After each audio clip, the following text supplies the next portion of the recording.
What's going on, everybody? CaptainRoBear and crew here for Vecna Evil.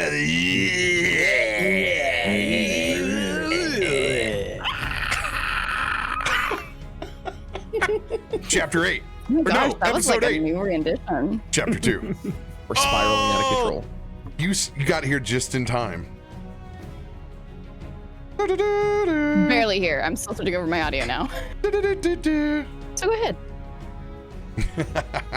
Welcome back, everybody, for a special Sunday edition of Vecna Evil. And thank you guys for all being so flexible so we could get a session in before the July holiday. Thank you guys very, very much.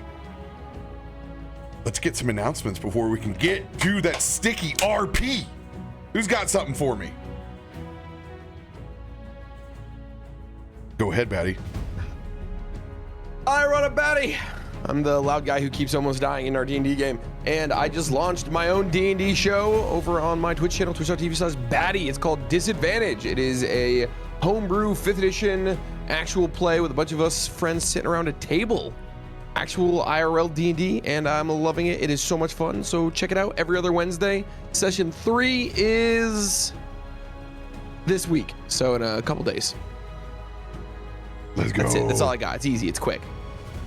They have cloaks. Go to There Twitter. are cloaks. We do wear cloaks sometimes. I gotta get a new graphic with the cloaks.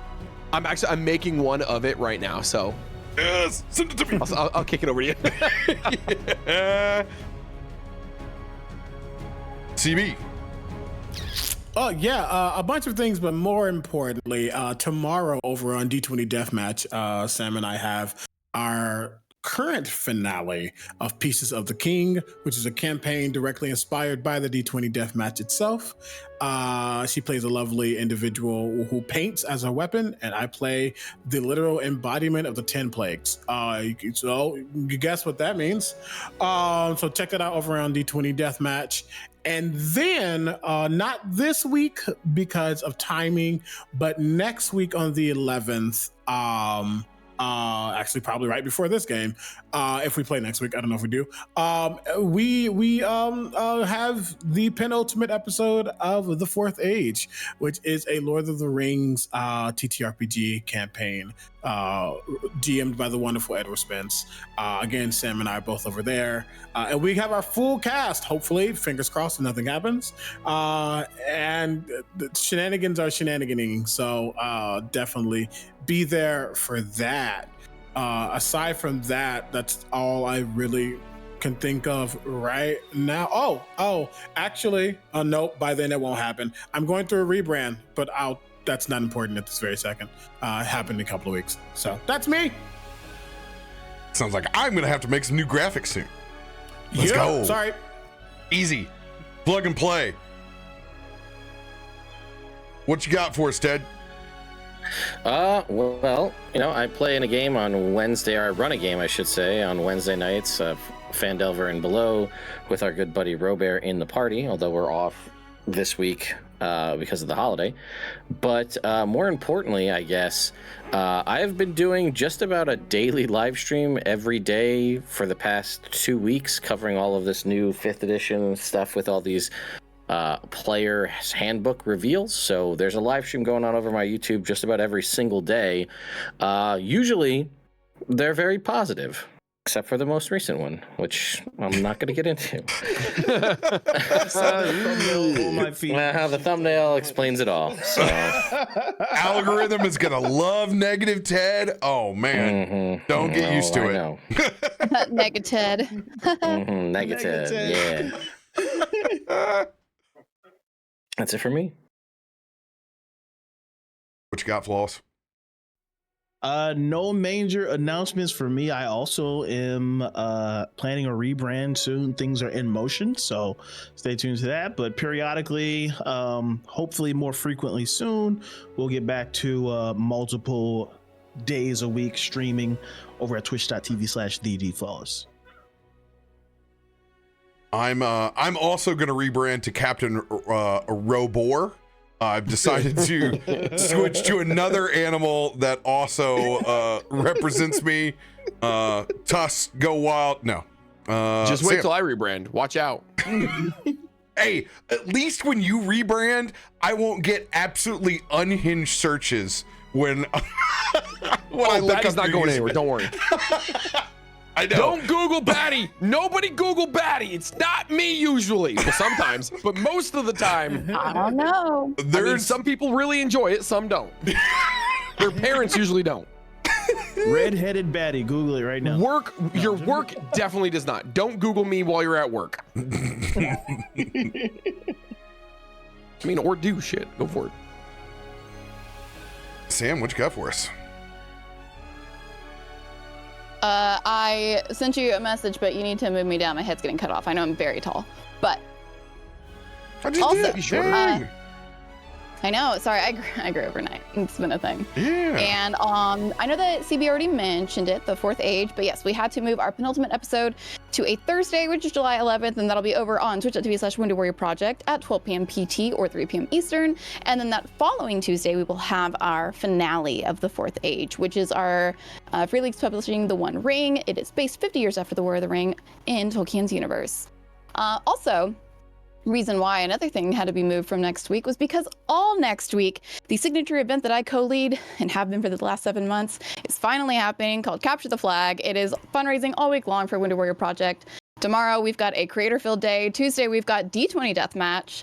So Becca and Drew are coming over to do a 3 versus 3 of all warriors, and I'm seeing their like pixelated art in a DM right now, and it's so cute, and I'm very stoked. So that'll be over there as well. Wednesday is going to be a creator Fortnite, I don't know, bonanza. Let's see, without saying words that will get us in trouble.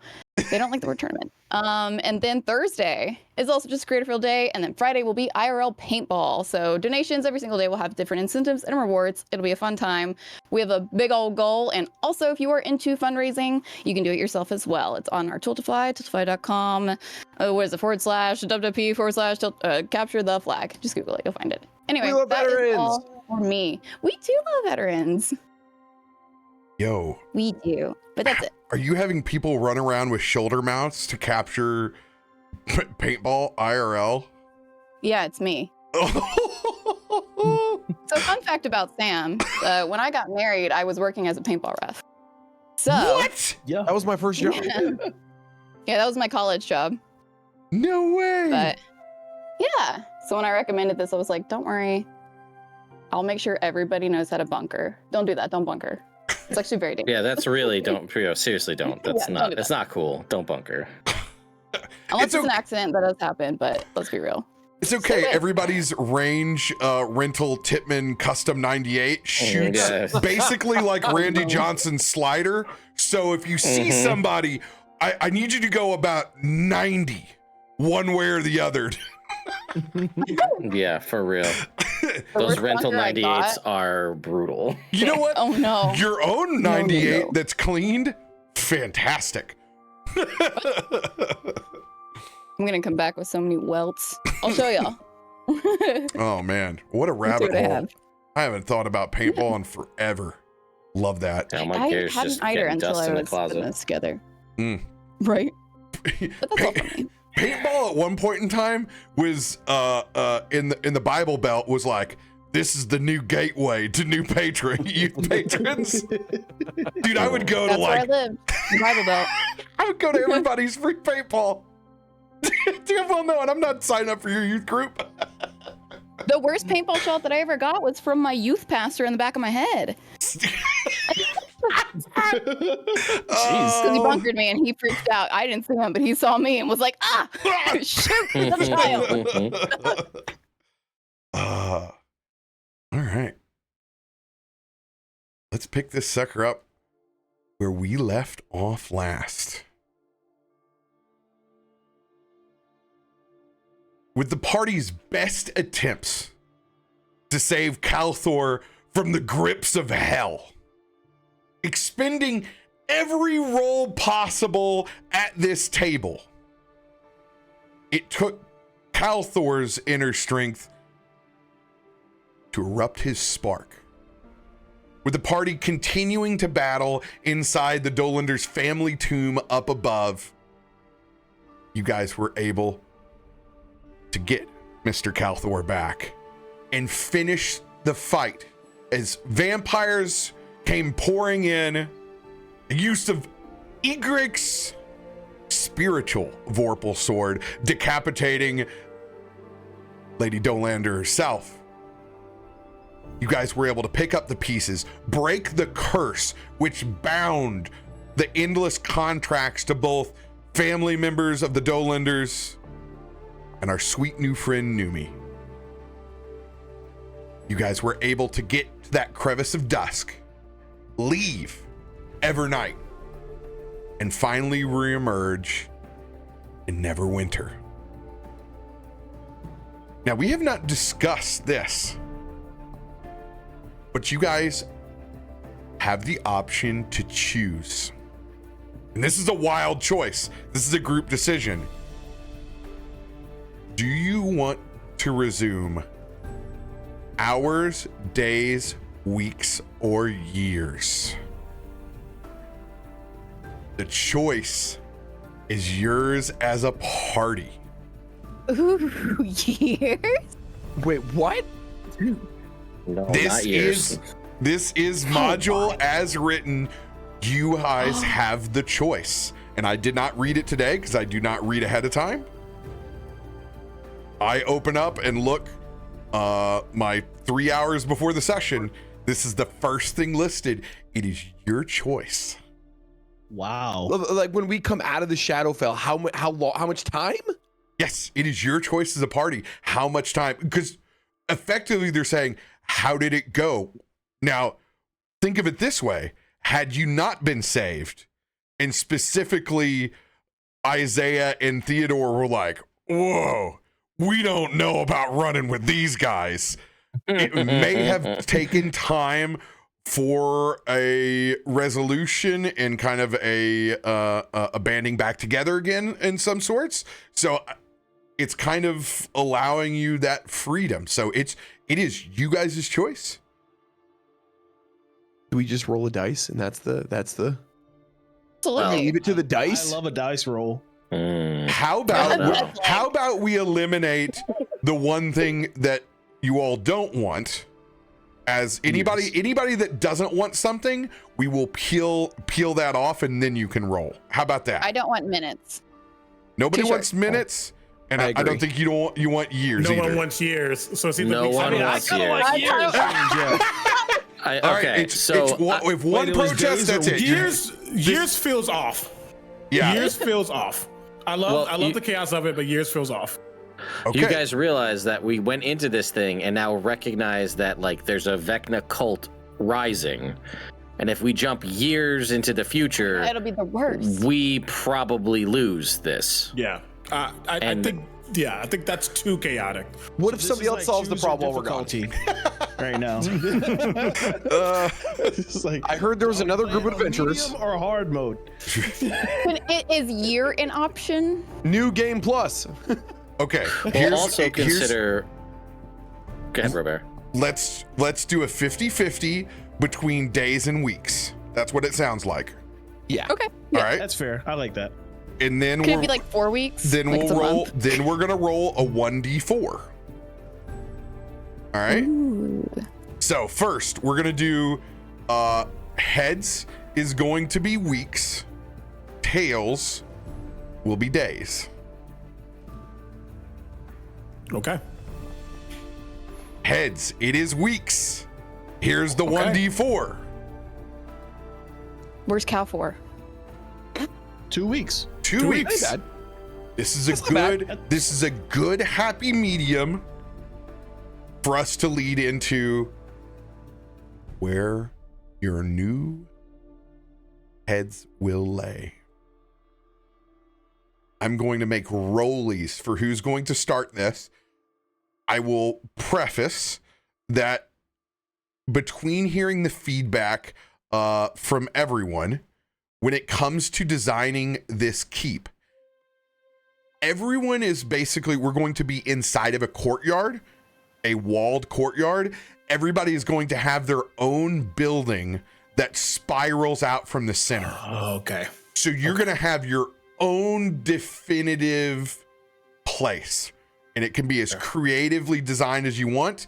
it will all then lead into a central keep where you guys will have any assortment of rooms. It's basically like you have the room of requirement throughout. It will have anything that you guys need as an adventuring party in a center mass, and we can just hodgepodge and piece that together. But that will be the central keep. Everything else will be up to your design. Let's go see who starts and do some rollies. 1d20 from everybody. Oh, all right. We want high or low? What's the high? You go first. Okay. Jeez. Why are you 7, 8, 9? Let's go. Okay, there we go. There you go. All right, I loaded my boundary is loading, but I think it's frozen. Let me do another refresh. See, it wasn't just me. I was waiting for it. As soon as she said it. Oh, were you having it too? Oh, it was Badness Bears. Oh no. Oh, okay. Mine loaded though, so that's good. All right. It's just 1d20, yeah? Yep. Mhm. Cool. Ooh, I was like, damn, I'm going second for a second there. Honk shoot me for 2 weeks. So it looks like Theodore, then Remy, then Davik, Isaiah, Kalthorr, Egrik. Fitting. All right. I'm going to preload a new map. Hopefully it doesn't kick everybody into the nether. Ah, Here we go. Okay, I see it. It worked. Good. The preload worked. Gooch. Now, here is one group choice that you guys have to make. What district do you guys want to be in? The Protector's Enclave has always been the area that's been fortified since Dagult Neverember assumed control of Neverwinter. This is where the giant protectorate is, the Temple of Ogma, most of the houses of divination, some of the new marketplace after the rebuild between the pirates of Luskan invading and the Spell Plague have also moved over into this district.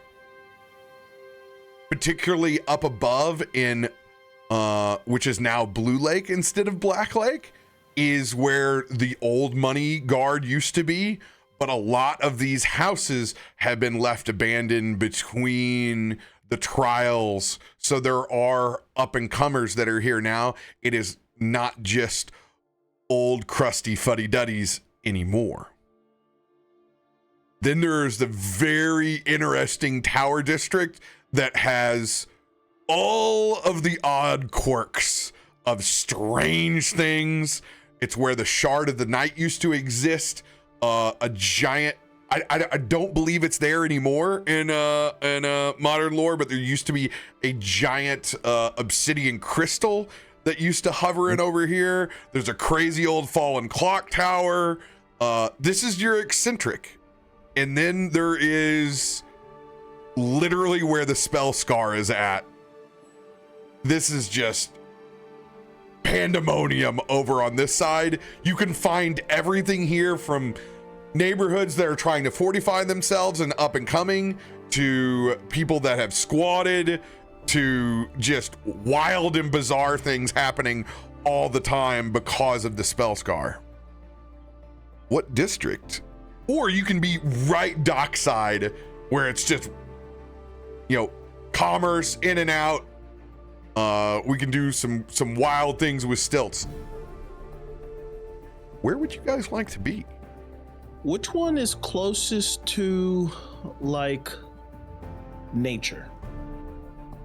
The most greenery will definitely be the closer you are to the actual river, because of its natural warmth that keeps all the flowers. So any of these districts alongside will hold greenery. Probably the best decorated, where you're going to see the most hanging baskets. Blue Lake for sure. Then probably protector and tower somewhere at that level. I like that a lot. I like being like on the edge of the river, if possible. Yeah. As close to nature as possible is where Davik would want to be. So, that being said, you guys wanting a large nature area, since you guys have your pick of the city, let's do Blue Lake in this kind of in-between Tower and Blue Lake where you guys get a sizable chunk, like have your own park and have a nice large parcel of land that is also riverside. Let's put you guys I like it. right Absolutely. in this zone right here. Yeah. That works for me. Perfect.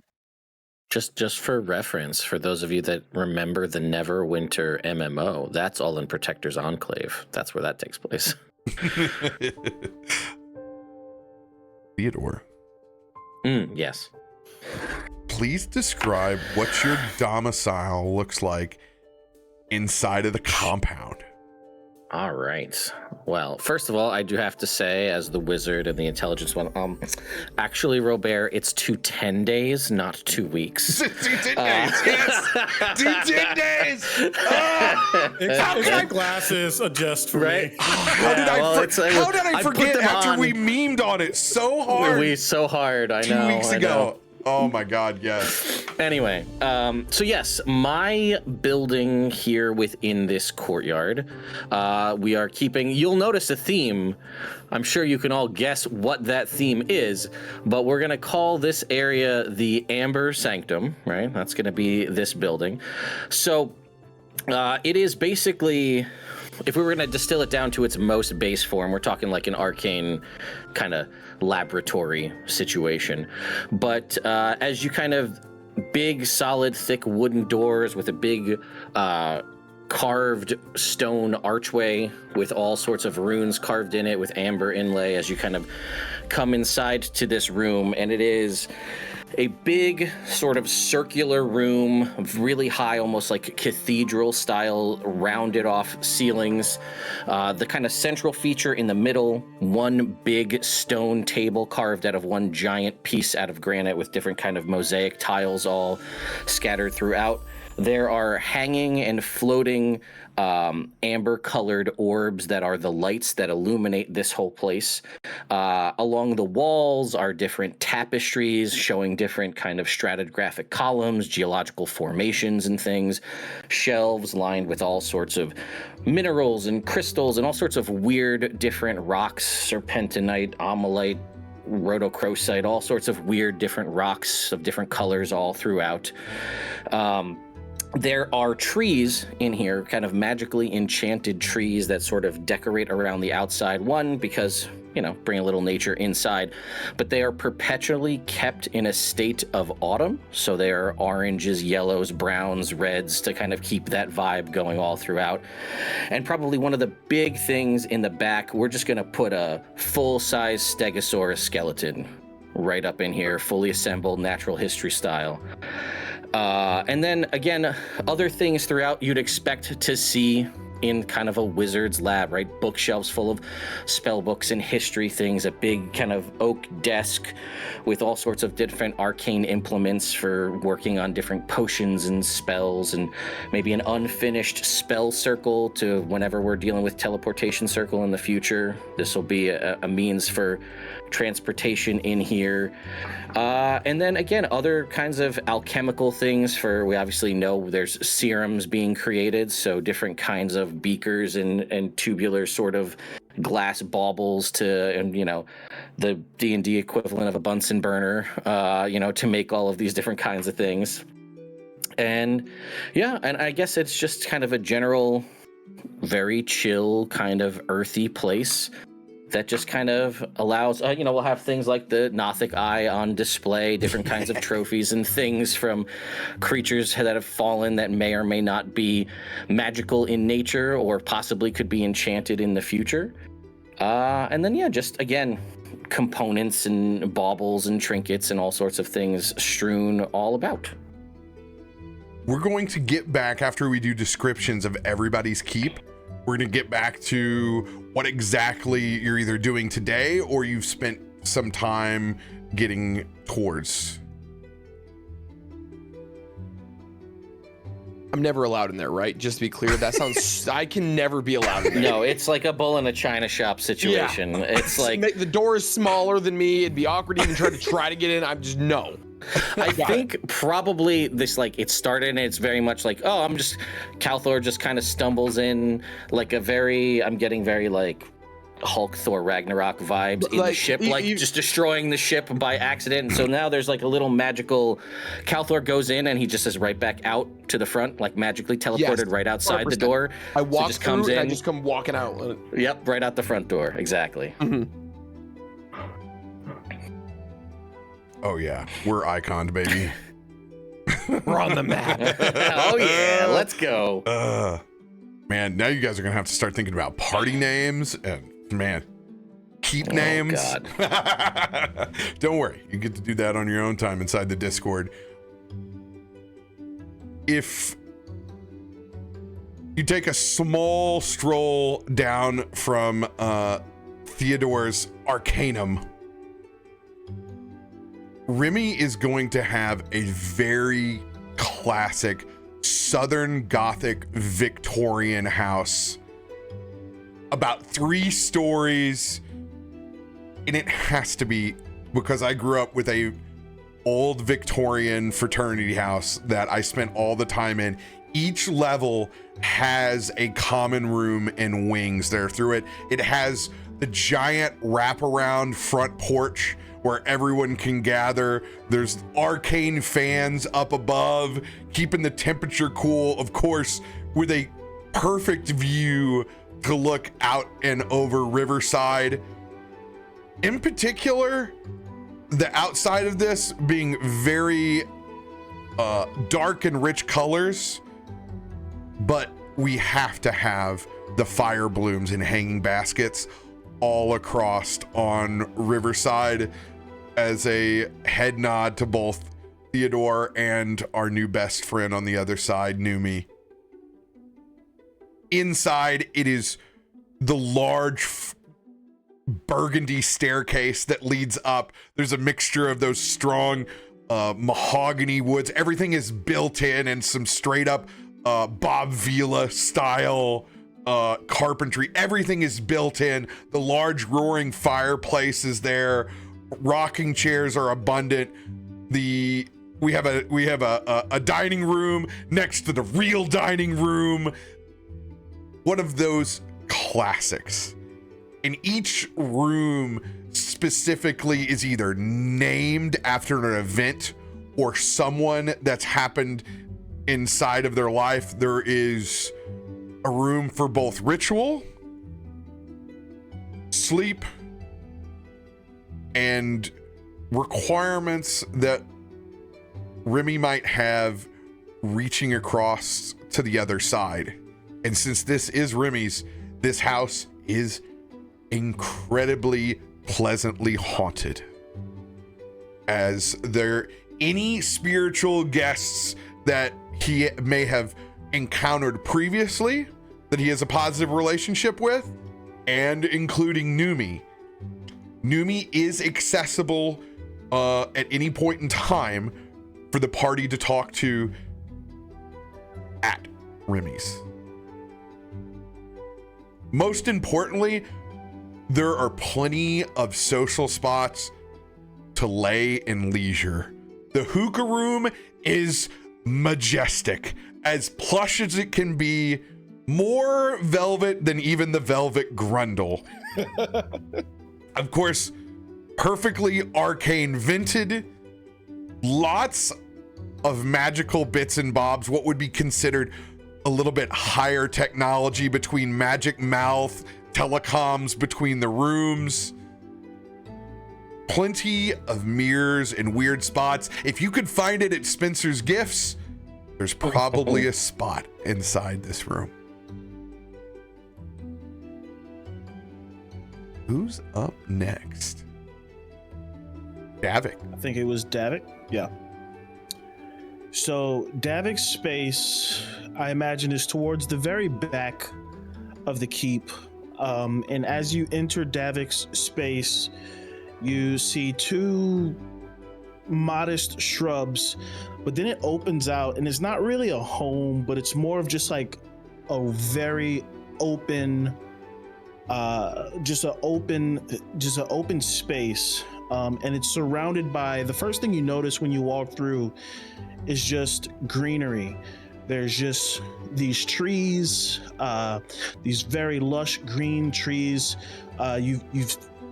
The air is super clean. You hear birds chirping. It's very serene, is what you notice along the border of Davik's space. As you enter, the first thing you see is a circular pond in the very middle. And in the pond are two large fish, one red, one blue, and they just swim around each other in a circle. And then that pond is bordered with smooth rocks. And then on the very edge of the pond is very meticulously manicured grass, just plain grass, which also forms a circle around the pond, which is also bordered with smooth rocks. And then extending out almost like the size of a tennis court is this sand rock garden field with the rake lines in the sand, but it's split in two distinct halves. So on the left half of the garden, the sand is raked in a flowing water pattern, very smooth and serene. And you'll notice as you get towards the edge on the left side, there's a very simple large mat with 4 pillows that people could sit on were they to meditate or whatever that may be. There's a very modest table similar to what Davik saw Theodore use when we first arrived in Evernight to dissect the body, just in case Theodore ever wanted to come by and do any of his sciencey wizard stuff. On the edge of that, on the left edge of that, you see 2 torches, very simple paper lantern style Japanese or Asian culture paper lanterns. Inside burns a flame. This flame, however, on the left side is blue. It's eternal. And if you were to get close to it and put your hand to it, you would not feel heat. You would actually feel a very cold sense. So the left side of this room represents cold and peace and serenity and meditation and things of the mind. On the right side of the room, the raking gets more aggressive, representative of fire. The lanterns are a bright red, and as you get close to the lanterns, you do feel a very, very intense heat. But the extreme cold and the extreme heat meet in the middle to perform a perfect temperature to this space. And just past the raked sand, you see another mat, but this mat has training dummies for he can practice his martial arts. And you'll notice that one of the training dummies is normal size, made of wood, very modest. One of them is very large, like a giant could strike it. And then just above the training dummies, you see these rings with targets. So if someone wanted to practice marksmanship, they could. And then he's got very neatly arranged different weapons, quarterstaffs, swords, nunchucks, things like that, instruments of war. And this right side of the room represents things of the body: war, anger, vengeance, grief, those things. But they form a harmony. And then towards the very back, this entire space is basically just this dedicated additional courtyard. You see a very simple, old Japanese style paper wood hut with a sliding door. with little small steps. And the doors are open. So as you go in, you can see that there's another pillow in the very center of the floor.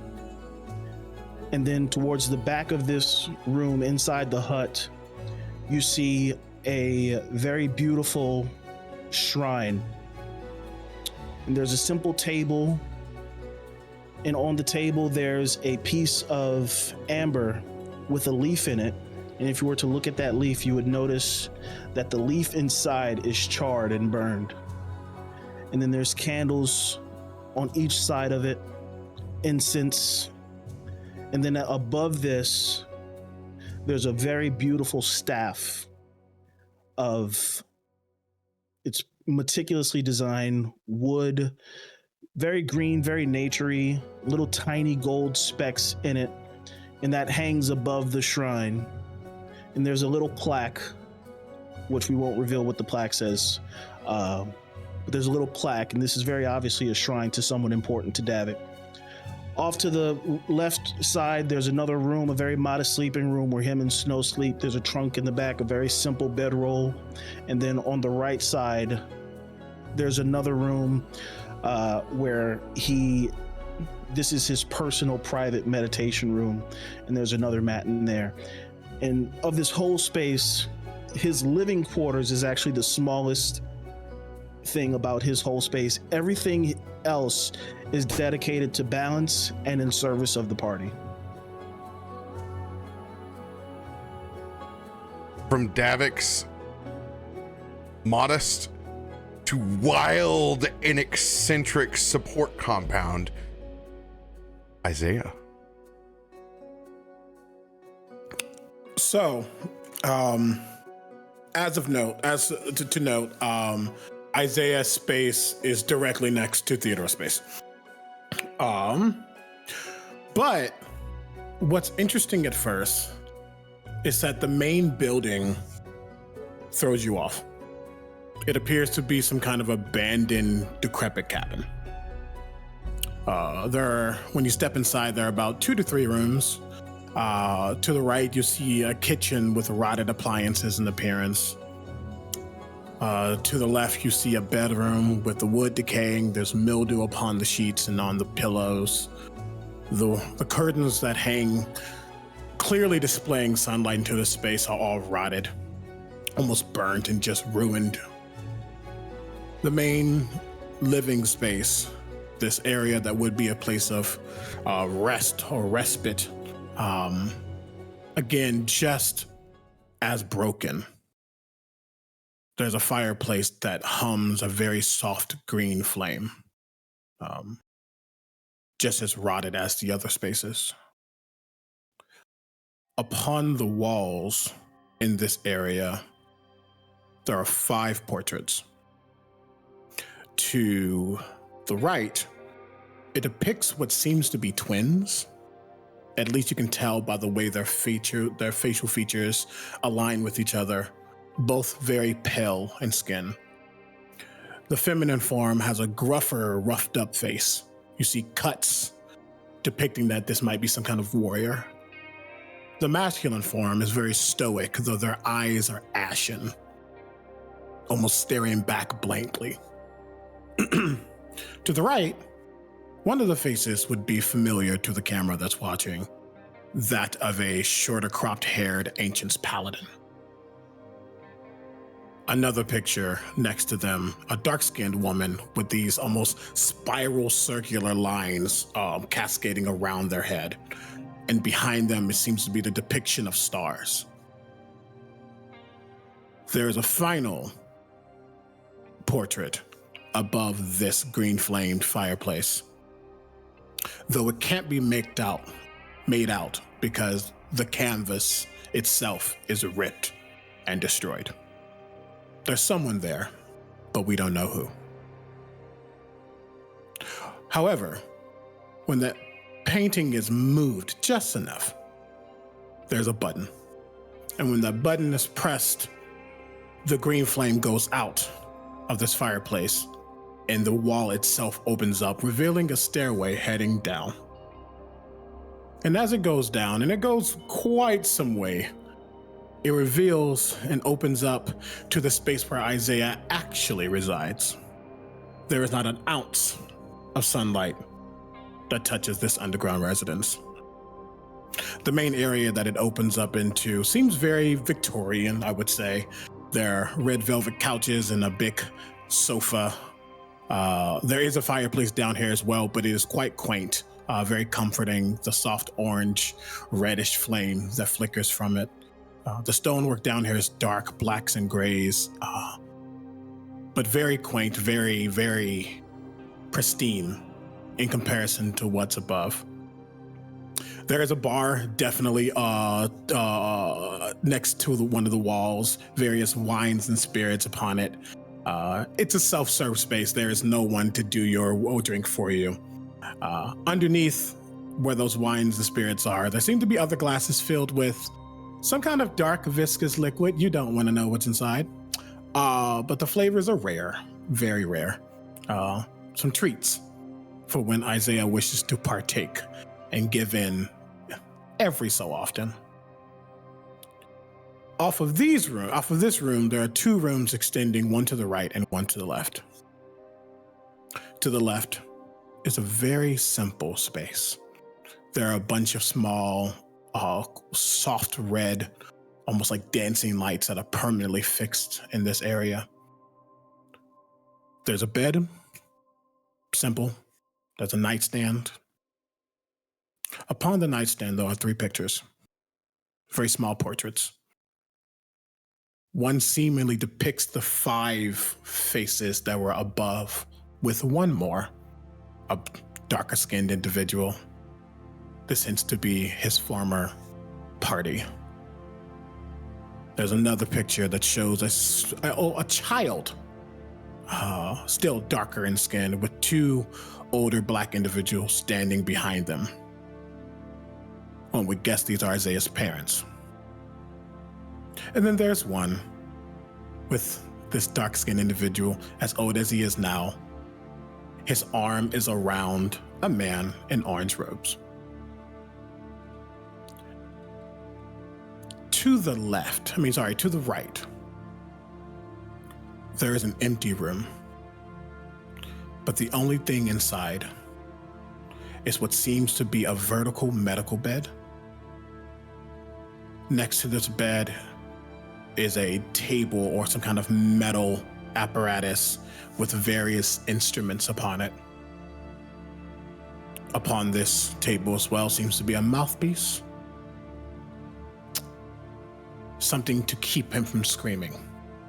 Because this is a space for knowledge and for understanding. To understand who he is, what he is, however is necessary.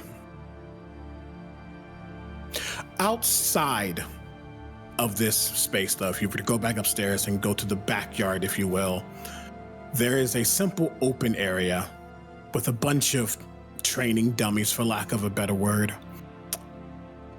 But very pointedly, when you step into this area, it is an area of silence. Within, you can hear. Outside cannot be heard. Outside, you can hear nothing that is within this space. Because gunshots are loud, and we don't want to scare off anyone who might be walking around the area. A point of clarification.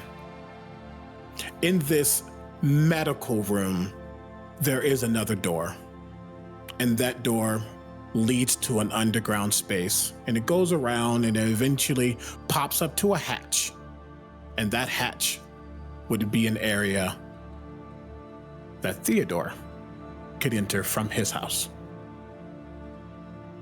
That is Isaiah's space. Hell yeah. Kalthorr. So, as we all know, Kalthorr is large, to say the least. This space would be obviously just off of our central courtyard that we all share, and closer to the river itself, almost set along the cliff face. The entryway into this space being a large archway, where the doors are almost always open. Inside, you see a massive singular room, probably around the 50-foot square size, very large. Along one wall, a fireplace that is almost just too big to help heat this space, being that the doors are often open. You see a kitchen section set off to the side, small dining room, and another large archway on the opposite side with a small stone path leading outside and down towards the river itself. But a point, in this large open space, there is a small loft. Egrik? And looking into this loft, most of the time you could see sunlight that's coming from a massive skylight that can 100% open up. Just in case Kalthorr ever wants to come up into the loft, he would have to stand somehow.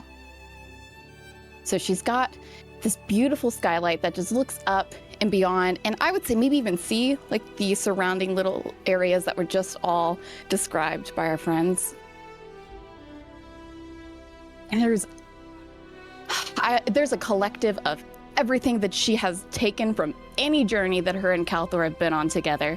Some things are piled with dust on them as she has like, oh, this is nice, sets it down, forgets about it. Oh, this is nice, sets it down, forgets about it. Because she's just been collecting and wants to make sure these memories are here and they're going nowhere. And what's the worst thing to a lot of people than some dirt? So the dust stays. Her bed is a makeshift of all tons of blankets, ones that she's probably stolen from the couch that Kalthorr lays over there so that whenever she goes down there the next time and lays down, well, okay, here it goes again.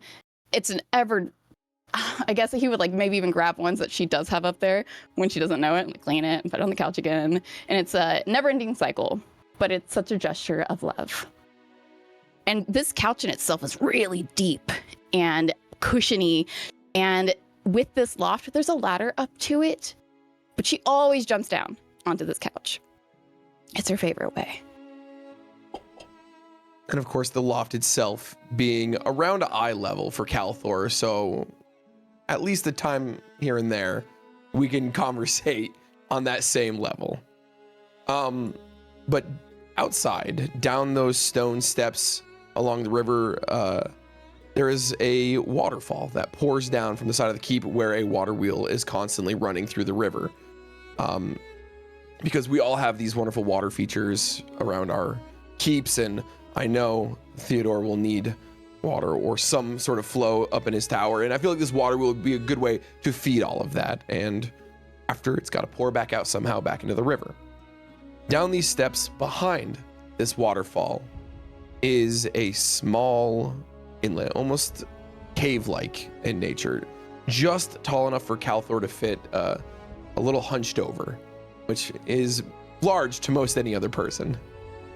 And in there is a small shrine, something that Kalthorr has spent a little bit of time putting together and assembling after listening to Egrik and all the different deities she has geeked up about and been excited for, even if only briefly, to fleetingly move on to the next one.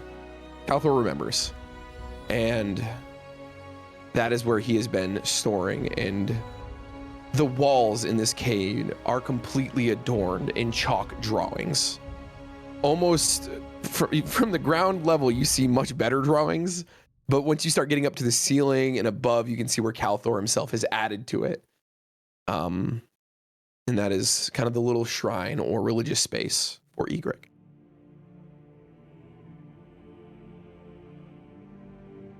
Egrik, is this your only domicile, or is this part of what you have built with Kalthorr and have something separate? It's your choice. I would say Kalthorr made this for her.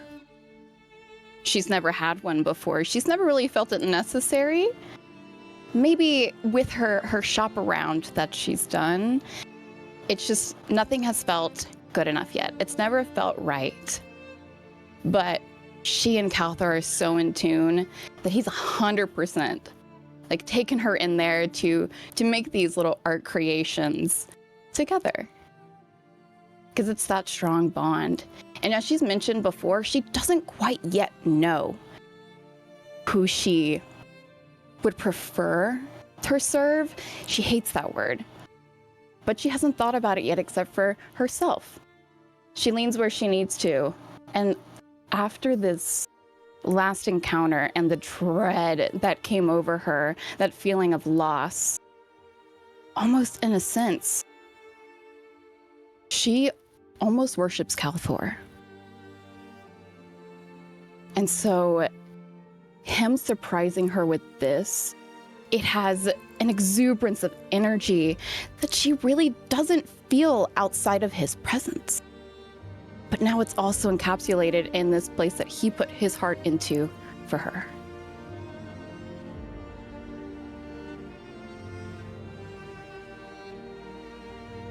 There are so many things that I'm going to have to transcribe from all of that into a master notes, and I'm so here for it. If you don't mind, I'm going to add 2 quick things. Absolutely. They're very simple and very easy, and they get to the point. The button is enchanted, so any of these 5 and myself can touch it without harm. If anyone else touches it, they're getting a disintegration to their face. Ooh. The Kalthorr. It's the Kalthorr button. Gotcha. Noted. But you can touch it for You're now. on the green list. You're on the green list. But not Egrik. But not Egrik, period. But also, because his space is underneath the ground and there's no real way to get to him with ease, there is a small bat, like stone bat that's perched on the fireplace itself, and it almost acts as a magic mouth meets ascending. If anybody touches it, they can access him. They can contact him underneath.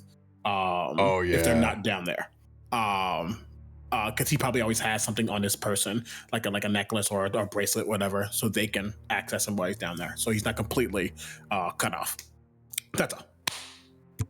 Yeah, just you actually reminded me of one detail I forgot. First, to clarify, the shrine in the hut is not any type of religious shrine to any deity.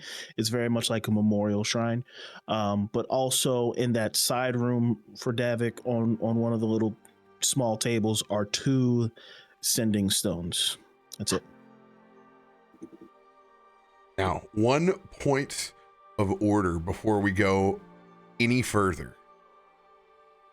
You have not been in communication in this period of time with Dagalt Neverember or anyone from the Order of the Priesthood of Ogma. So this would include the 2 other unnamed priests that were inside the room. All of that agency is going to be up to the party. But most importantly, out of all this, all of these arrangements have come from the Protector's Enclave. Every relay and commission that has gone in on getting to this point has all gone through a very specific paladin halfling named Getty Raftmite. I will post Getty's name inside for your own personal notes inside of party chat.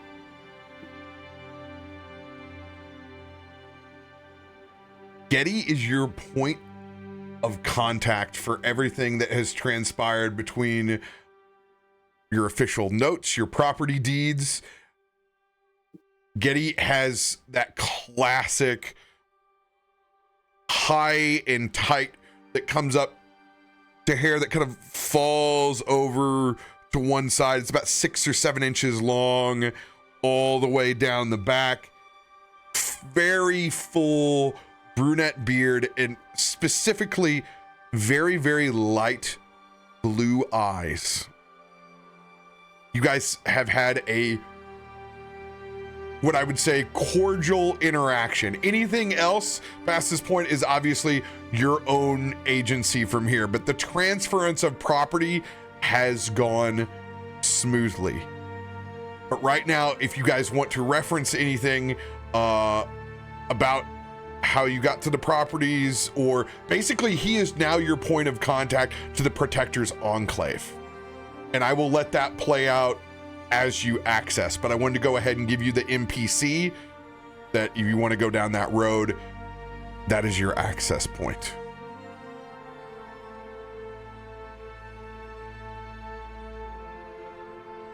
All right.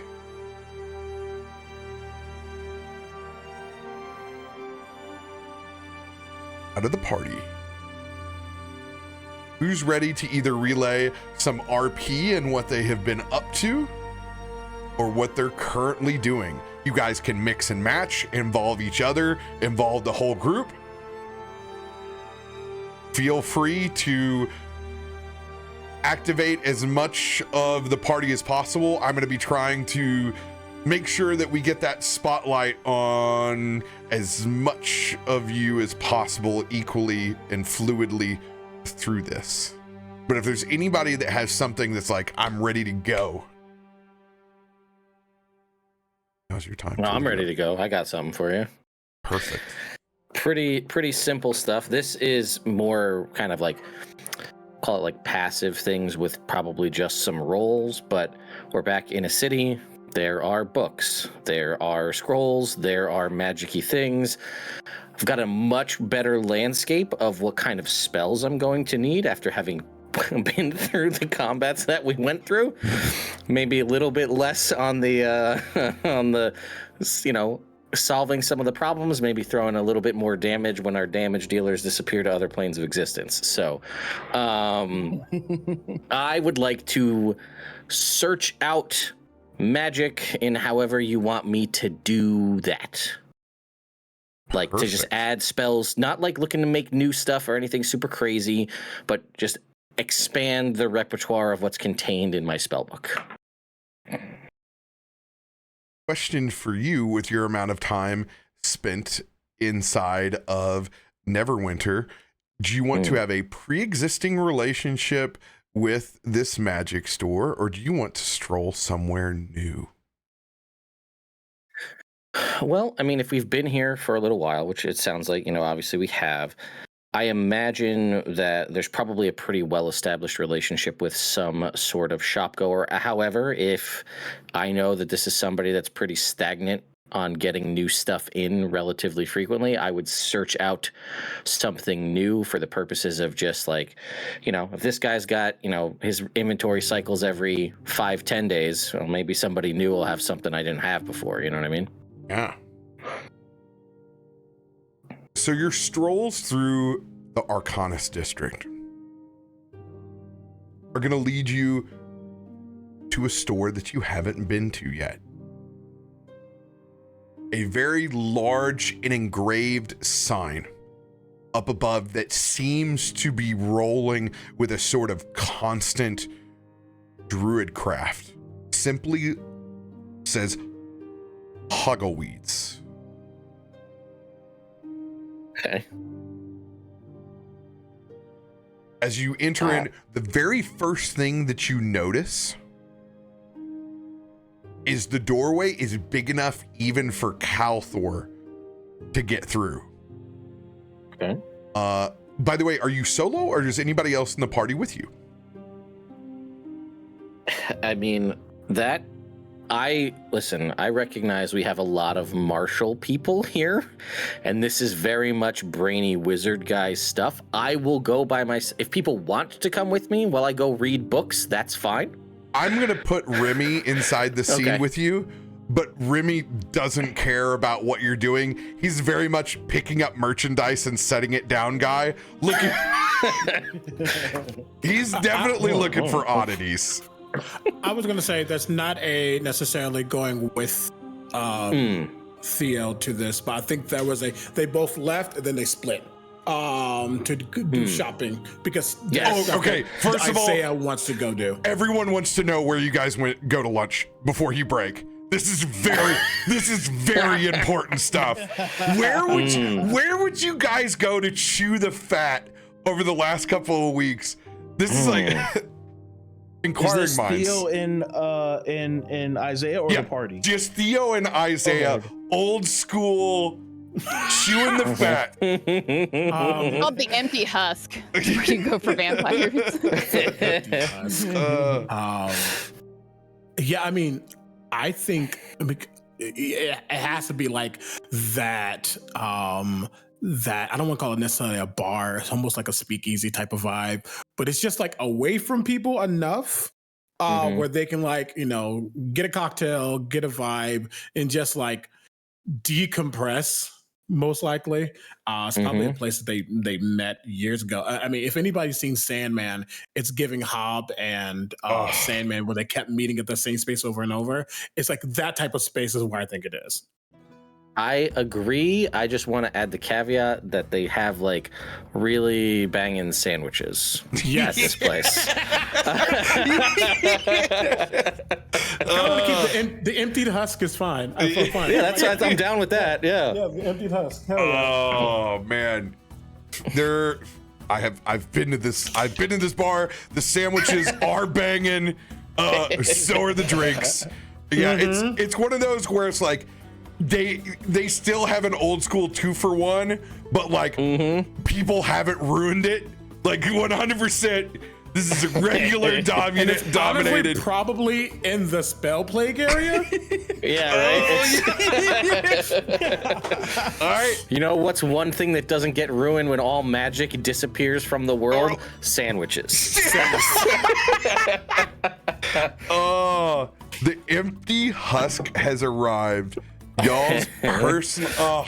I love that so much. Creative storytelling, folks. This is what it's all about. The owner is a werewolf. Yeah.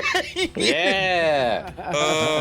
God, it's one of those where they got a little pickled garlic on the toothpicks above the Reuben. Oh, baby. Hey, whatever NPCs you ever want to make, I got the werewolf patron owner. You DM me anytime. Load this sucker up. And This is amazing. Feel free to also take agency of any of the patrons inside your spot. Everyone has the option to play as many wild NPCs as they want in this. But yeah, I think they would do their thing. They'd probably say, "Go get your respective stuff. Meet at the emptied husk." Afterwards. Yep. Just not. Yes. Perfect. Agreed. Back over at Hoggleweeds, you notice when you step in, there is that massive ceiling that is inside of this joint. There are shelves that go up actual 20 feet.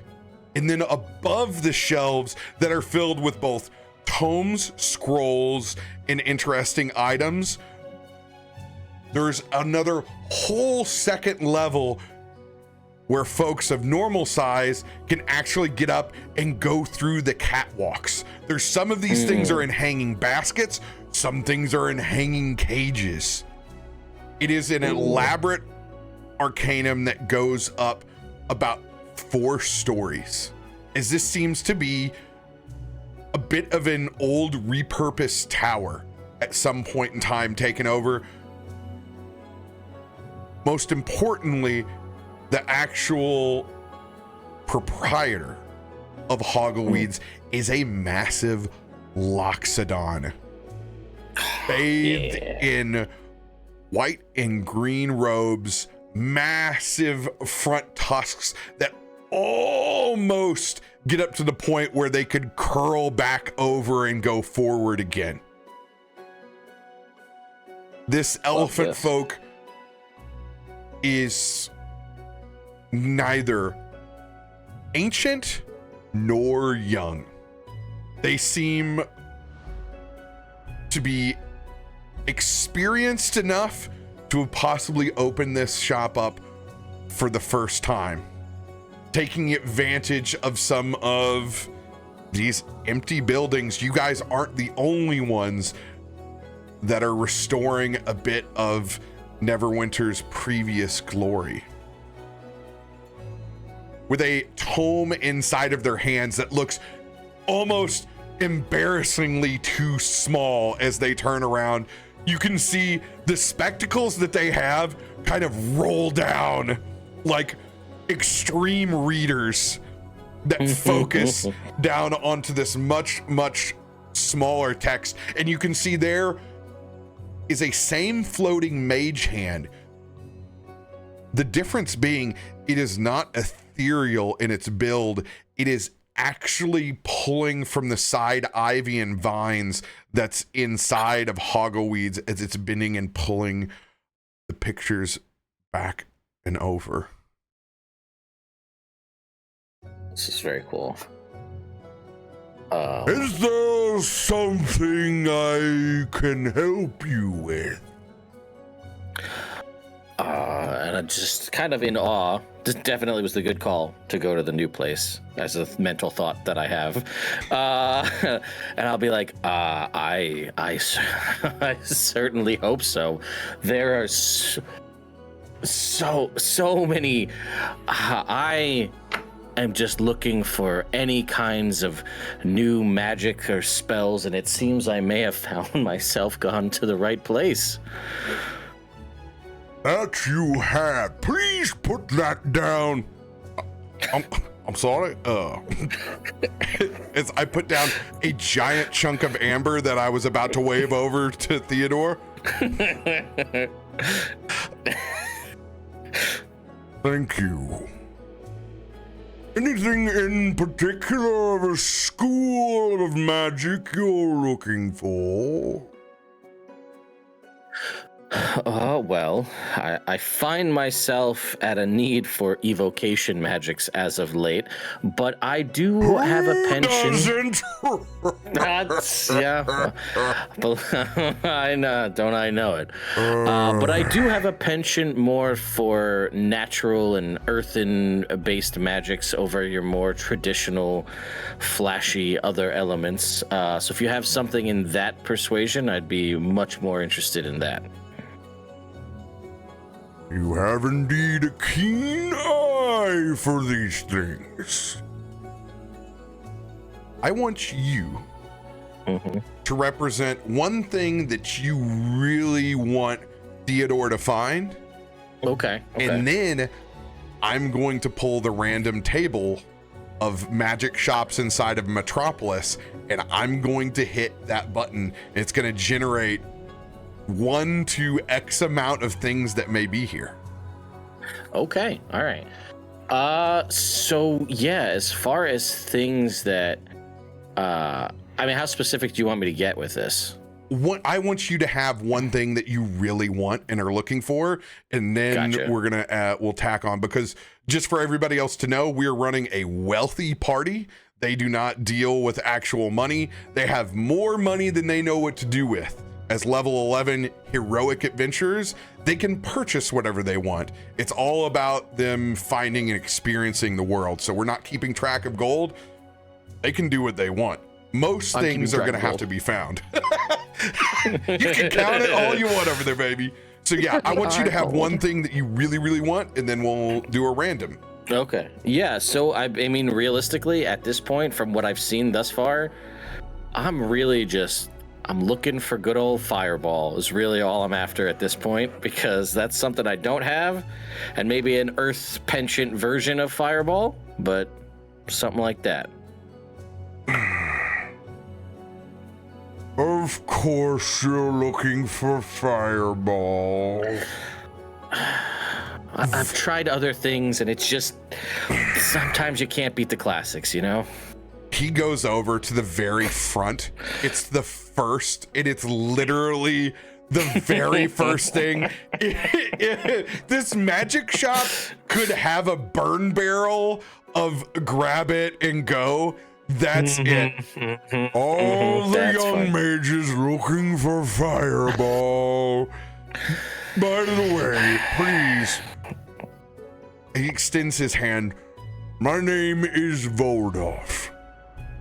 Voldorf Hoggleweed. All right. Okay, Hoggleweed, got it. Can you just throw that first name in there? You got it, baby.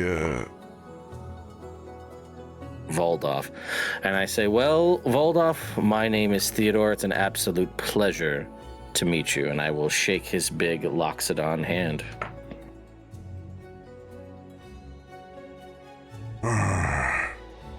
He simply allows you to pull one of these out. Very standard. There's about 50 of them. Yeah, I know. We keep them stocked at all times. Bless. I've tried other spells, things a little more unique, and listen, I've gotten some real longevity out of spells that I've seen other people just throw away. But I found myself in a lot of AoE situations without a lot of AoE, and honestly, sometimes you can't beat the classics, you know? Especially with a party that hesitates. Indeed. I feel like you know me so well. You are not the first adventurer to come in here having problems that magic can afford to fix. Please, if there's anything else between my spell list that you would like to add to your books. As he hands over a key. Ooh. And he gestures back over. Please, sir, put that down. As Remy has a large femur bone.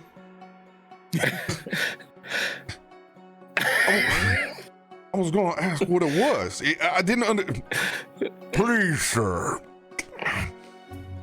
As he goes and starts to gravitate over towards, oh, look, there's some decks over here. Especially do not touch those. And I just kind of like do one of these to Remy, to Voldorf, like. All right. Oh, you gotta roll.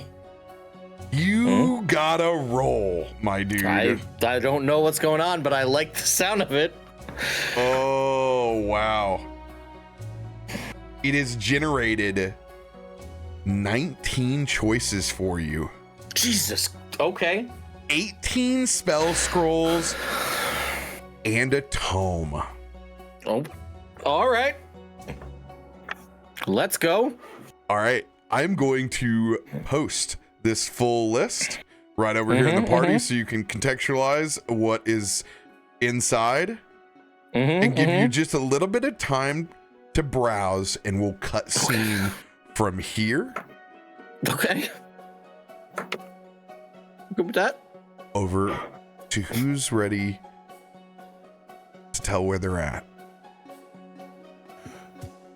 Could this be? I was just. Can this be any time within the 2-week span? Yes, it is any time in the 2 weeks.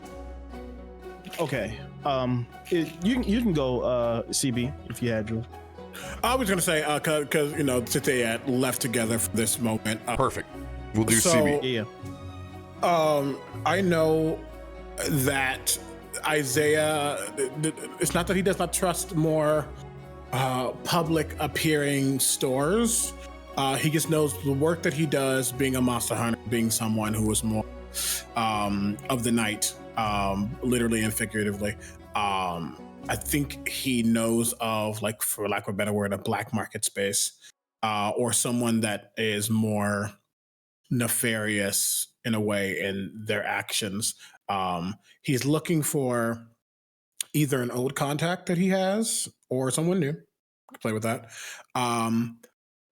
But he's realizing, based on who the ultimate enemy is and based on what he can do right now, he might need some upgrading to his gun. All right. In this case,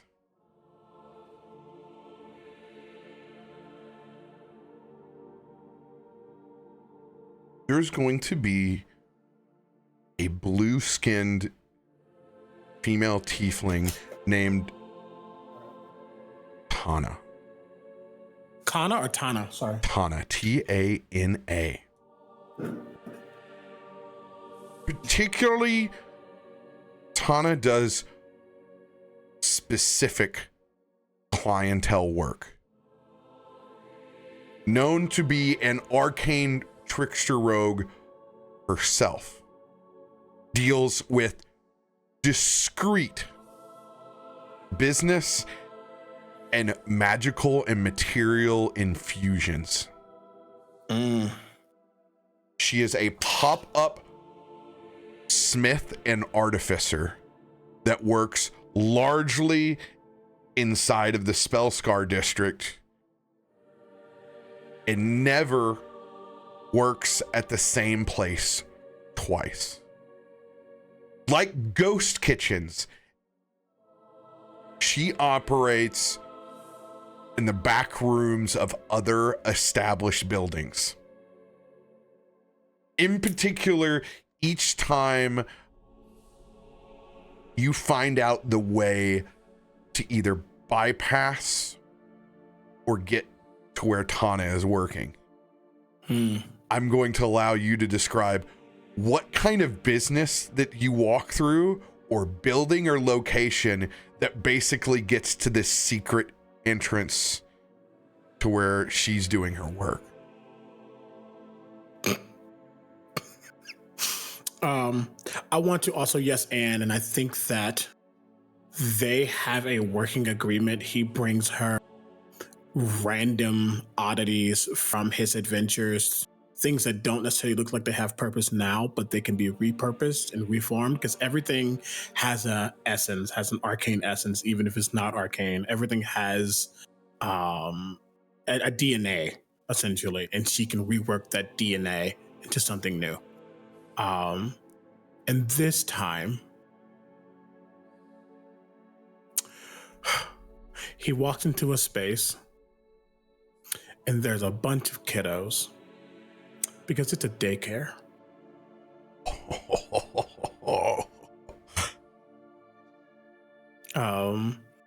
But he works his way. He's very charming when he wants to be. He gets through, tosses one of the potentially Goliath kids a coin, and they probably fight over it with the others because money. And it makes him happy, and it makes the daycare worker happy as well, and she lets him through, and it gets him to the individual that he needs to get to.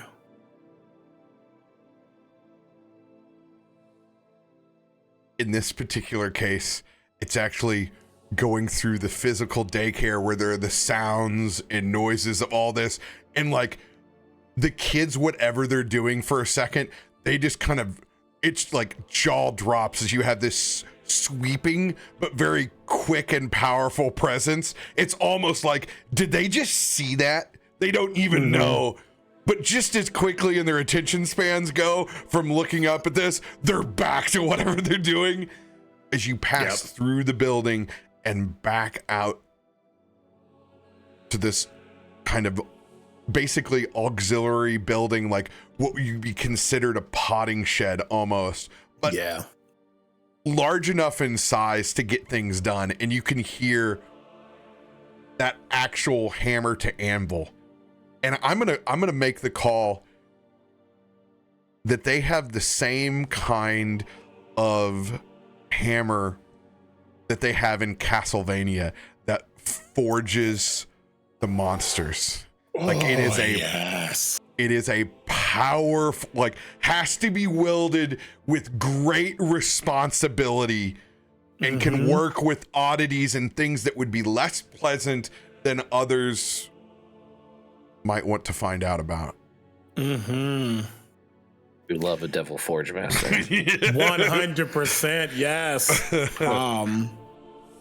And I think that he has kind of retconning in a way, because of what he would have done, he would have taken, a piece, maybe some ash from one of the Death Knights. He would have taken a piece of skin from the Sorrow Sworn. He would have taken some fabric from one of the cultists. Just these small little moments he just picks up. And when he gets there, he's just kind of watching them work. Sam, would you like to represent Tana?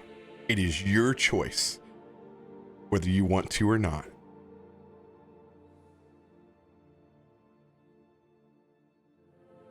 Give me the briefest, like, bullet point of her personality.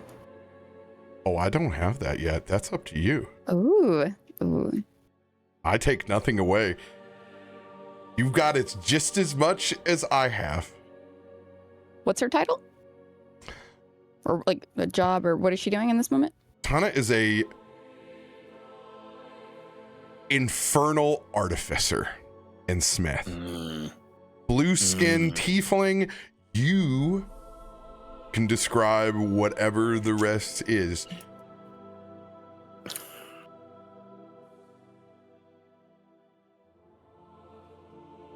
Did you just walk in here? Mm-hmm. What are you doing at that exact moment then? Just leaning against the door frame. They have a rapport, but he just watching. He knows not to bother when she's in the zone. While in this zone, you see her in the way that you had just described, and she knows when you were there. The air just seems to get colder, not in a way that's like, ugh, but more so, I know who that is. Mm-hmm. And so after just like one more moment of this work, finding a little stopping point, not letting go of anything that's in her hands. Well. Where you been? Over the river and through the damn woods at this point. To grandmother's house we go. What can I do you for? And she's now releasing her hands, freeing them. And this countertop, like just a probably block of wood next to her, she puts her elbow down and just kind of leans into it. There's a toothy grin as he kind of steps in, inspecting. Should I call you Granny now? I am older than you, but I could. I mean, I'm not here to yuck your yums, sweetheart. He's going to walk over to that table and place some of the various trinkets that he has found. Again, that unspoken payment.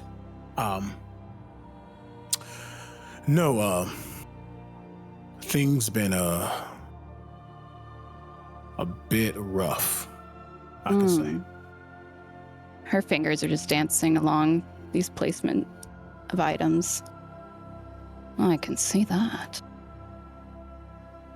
What would you like me to do? He, for a moment, there's not many people he gets truly comfortable around. Thanos, one of them, just because that working relationship has never faltered. She's never tried to lead him astray. He's never led her astray. Because there's no point in that. In the work that they do, it's kind of all or nothing. And there's a moment where he just kind of looks down, sighs, takes off his glasses, and his bright crimson eyes staring back at her. What you know about... They call him Vecna.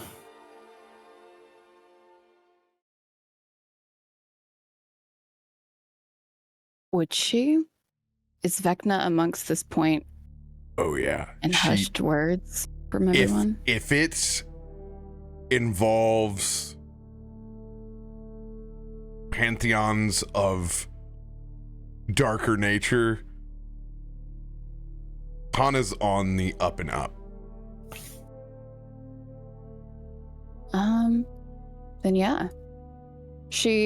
When you take your glasses off, I assume that she knows that when you do that, it's very, not quite just serious, but more so, we need to discuss this point It's right real. now. Yeah. Okay.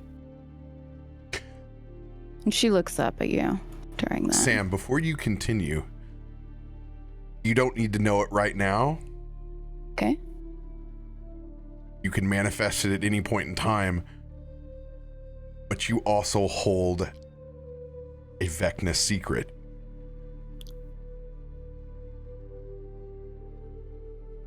You are also bound by the same connection that the players are currently.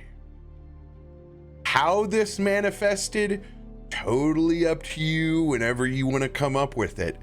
And you don't need to reveal it, but that is the level of understanding. And by the way, this secret, it's the one you have now. You've burned others to artifice creations. So you have brokered secrets for your own work.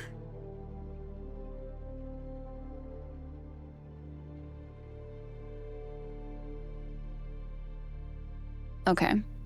But making that eye contact with you and I mean, I can't say I know the most, but I've heard enough. What do you know of them?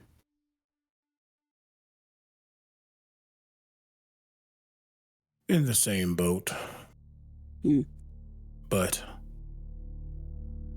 enough could mean calamity, and some associates and Theodore too. I'm sure he'll come by at some point, maybe.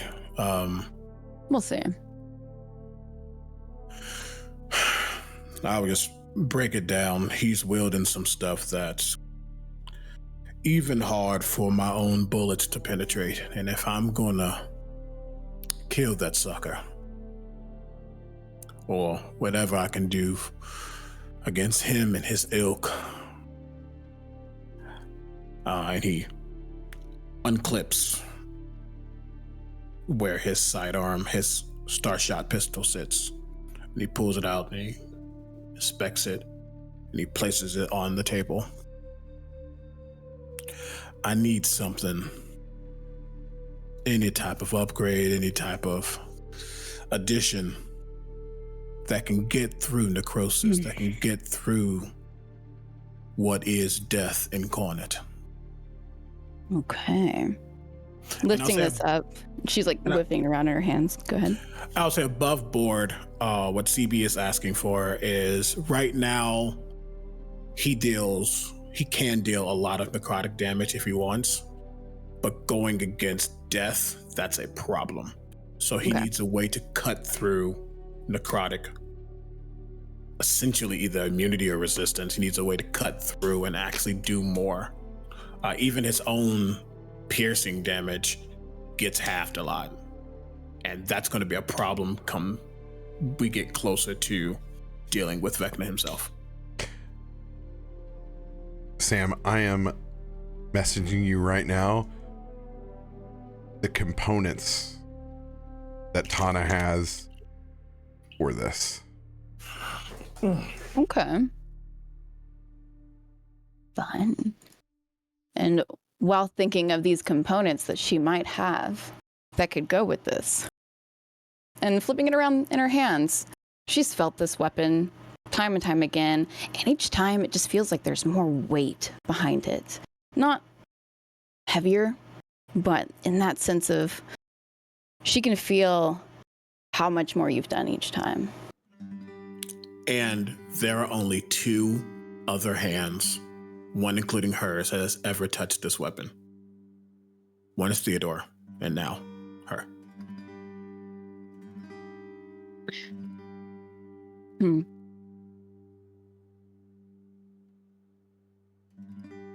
I do have something, actually. And setting this gun down, give me just a moment, she says as she turns and lifts this very heavy flap of cloth that you see billow behind her as it closes. She takes a moment. And while she does that, what is he doing? He's not weary.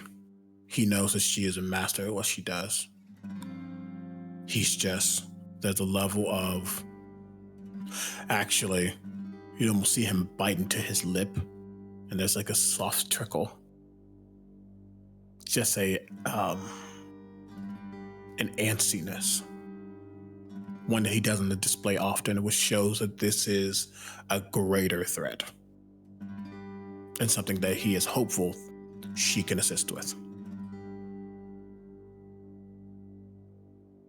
And assist she thinks she can. Moments of you waiting, the time seeming to get longer and longer with each second. She comes out, and you see as this flap lifts, she's holding it pretty lightly, something gingerly in her hand. It's beautiful. It looks almost celestial in a sense. As it has a slight sheen when light that's rocking back and forth hits it. And bringing it to this place of where your gun sits, she lays down. It's a feather. And if you look closely at this feather, you would be able to tell this is a feather from a fallen planetar, a fallen angel. Because an angel's moral compass, well, things can sometimes spell its undoing. So, since fallen angels retain their power, but lose their connection to the deities from which they're made, and most angels take management personally, rebelling against the powers they served by seeking rulership over a section of the abyss. And like Vecna and the things that she's heard, and now the feeling that she can see in your eyes, feel in your weapon, it's time for this to be added. So that this might help in the undoing of Vecna. What do you say? He is staring at this feather. You can touch it if you want. He doesn't, not yet. It's almost the antithesis to everything that he is. It's so pure, even if wielded by someone who sought to gain more than they needed. It in itself, it's a symbol of light, of hope. And that's never, ever been what Isaiah was. He was selfish before.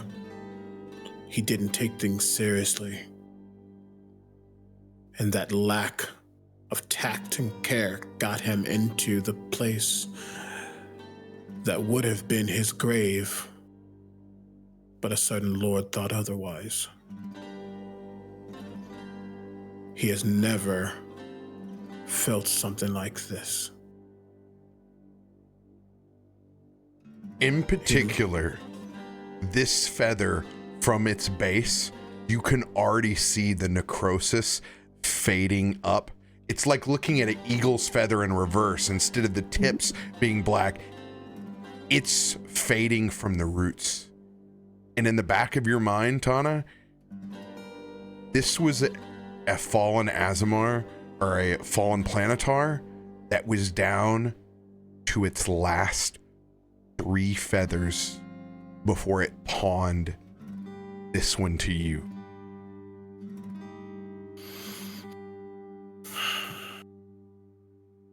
I can't add it until you tell me to. But there's a lot of value behind it. And I'm pretty sure if somebody has the head of Vecna, it'll get me a pretty penny. But I'm willing to put it in there. Imbue it. He finally steps forward and his hands are almost shaking, but he grabs the feather. And there's something almost,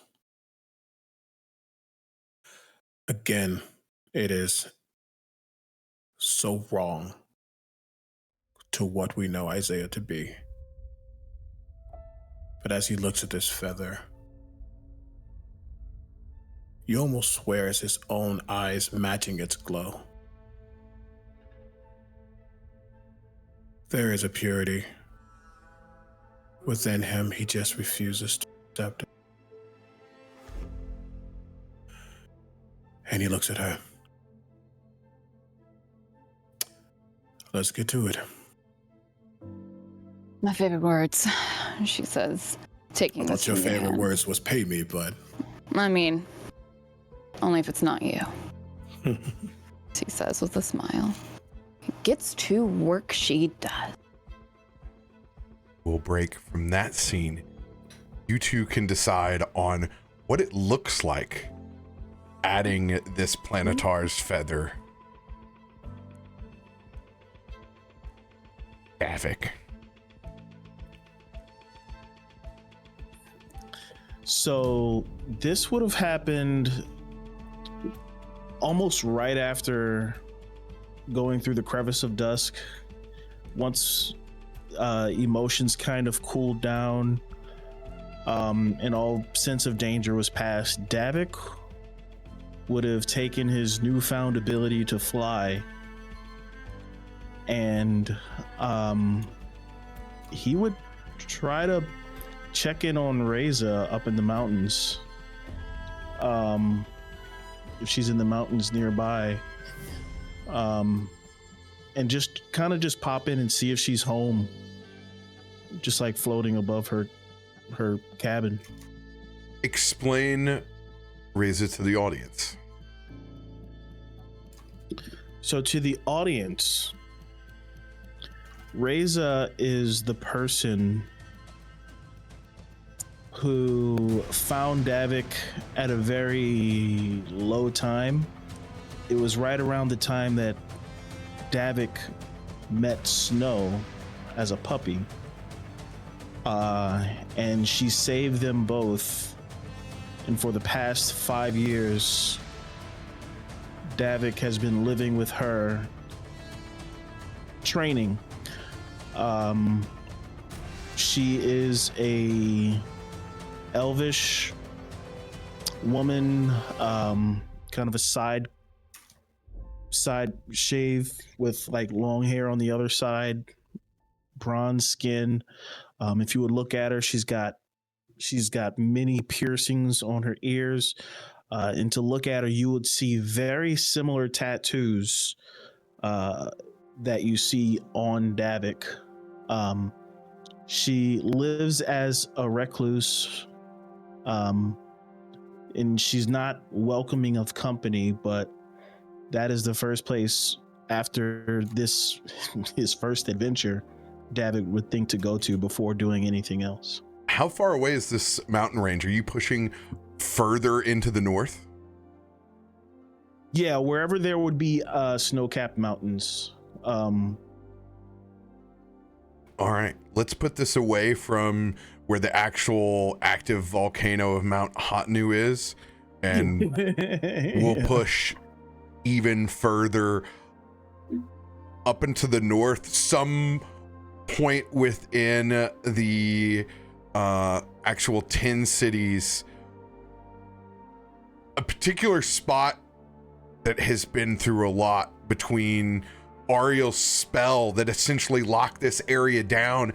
At one point in time, you weren't even able to visit. This is one of those, you can't even access this individual if you don't have the acumen and the skill and the ability to get up the proving grounds to the top of this mountain. Very much so, yeah. I want you to choose 25 consecutive numbers.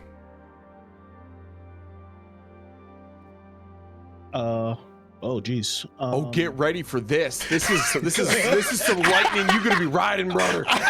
Yo, watch him just call it on the first try and then just be like, what, like it's hard?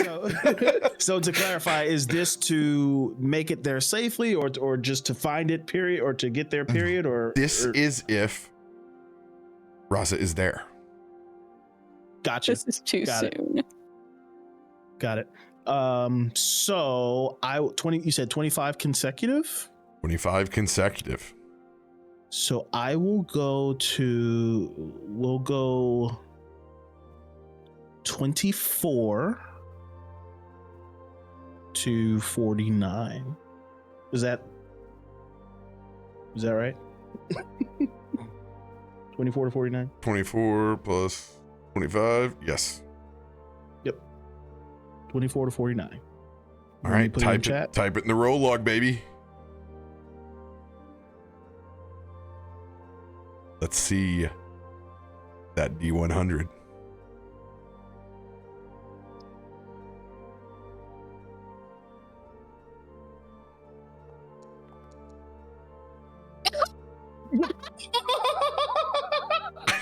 You see, it's just that easy, Kalthorr. You're welcome, because I called that for you. I called your shot for you just to throw it on. Yeah, so you're welcome.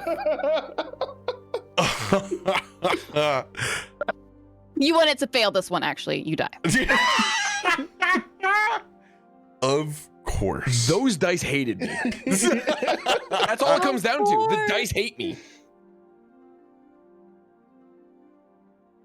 As you kind of roll up here, invincible or Superman style, like that, dropping in to the top of this absolute windswept mountaintop.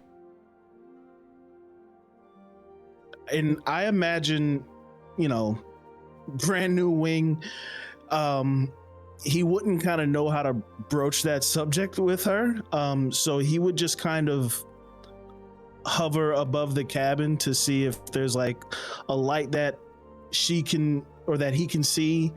But knowing her, she would be able to sense his presence, and she would probably initiate the interaction. You know that Raza is there because of Iron Lord style. There's that massive brazier that sits atop of this with an eternal flame that leads into this very runic style building that is built up here. It is even older than Raza themselves. This is one of those ancient architectures that's been re-inhabited multiple times by multiple cultures. There are runes on the outside that are old enough that even she hasn't deciphered. But there's that own coding as you kind of hover up above and see the brazier out in front. You would first see runes light up on the very front. And they start at the bottom and then rise up and then connect at that rectangular doorway. As she walks out, and you said this is the first time that they will see you with a wing? Correct, yeah.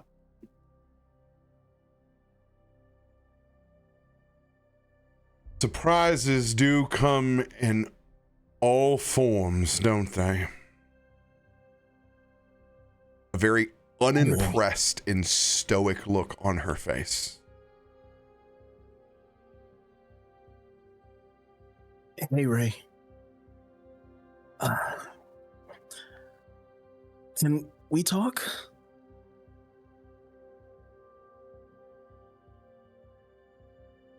Not there. I'll come down to meet her. And she would probably... She's very exactly how you described her, very stoic and she won't wait for you to land, and she will have already turned around and have started walking through the doorway, in which you need to get through that doorway before the runes go back down all the way. Yeah, I'll fly in, and she would be probably upset to see that Snow's not with me.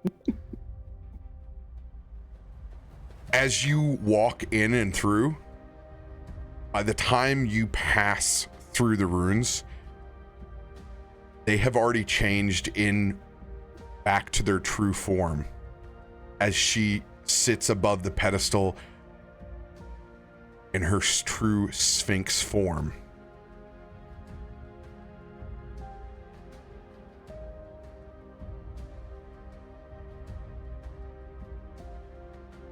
Why didn't you bring Snow with you?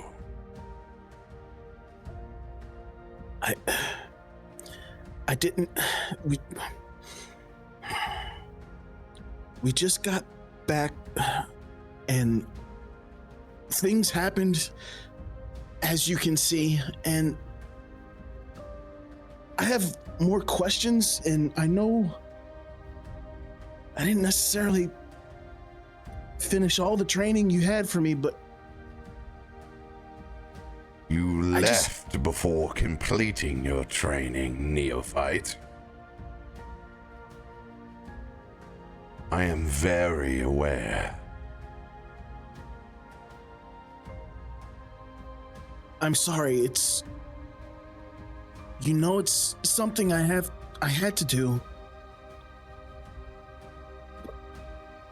We all walk or fly our own path, Davik. Please, do not waste both of our times here. You have questions.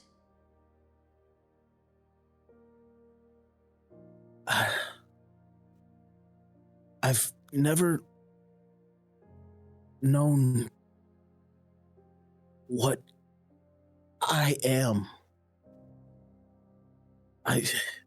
Until recently, I didn't even know there were people who looked like me with horns.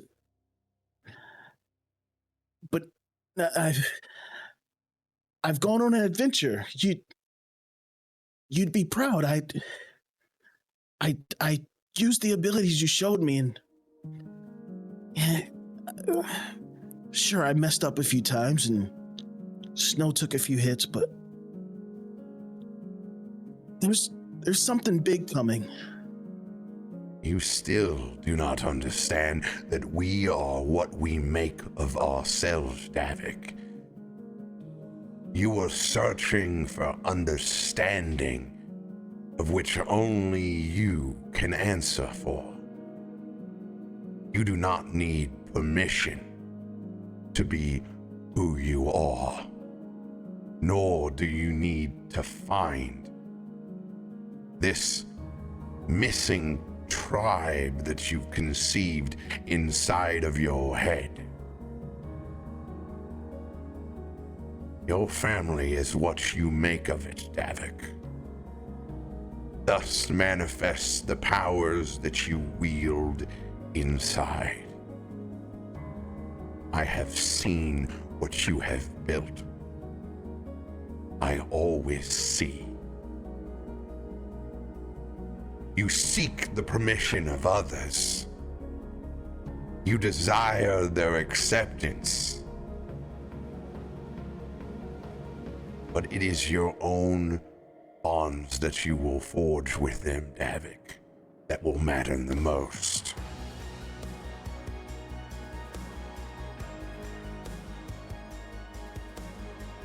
You blazed a trail when you left the first time. What would make you think that you needed mine or anyone else's permission?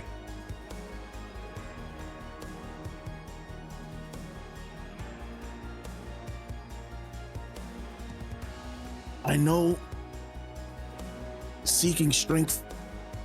He'll look at his right arm, the gauntlet. It took a lot, but I can't help but feel that with what's coming, who's coming, I'm going to have to seek more, and I'm going to need to understand what this really is.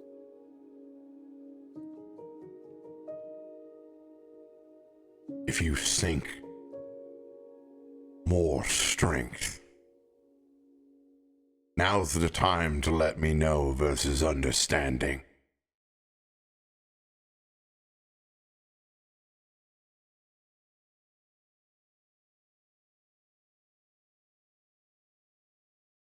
Ippa always said, with understanding comes strength.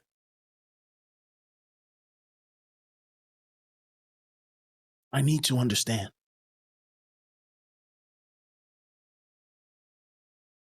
Then let us pick up where we left off.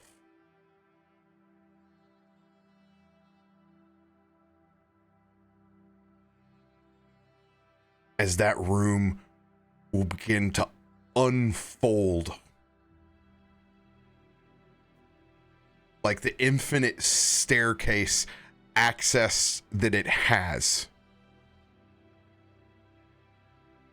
Stairways leading up, stairways leading down, celestial light pouring in as you find yourself once again stepping across the line and planeswalking in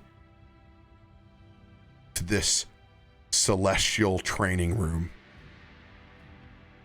You can call it the hyperbolic time chamber, RoBear. It's okay. Montage! As Zaza paces back and forth across, still as a sphinx.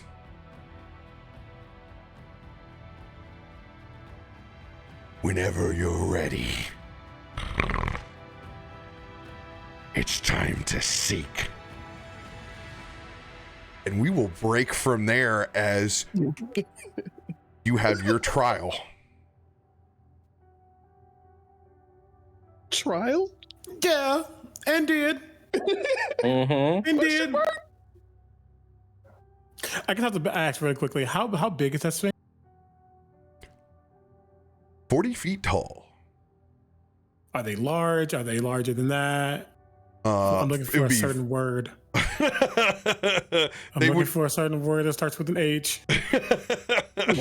Humongous. A different word that starts with an H.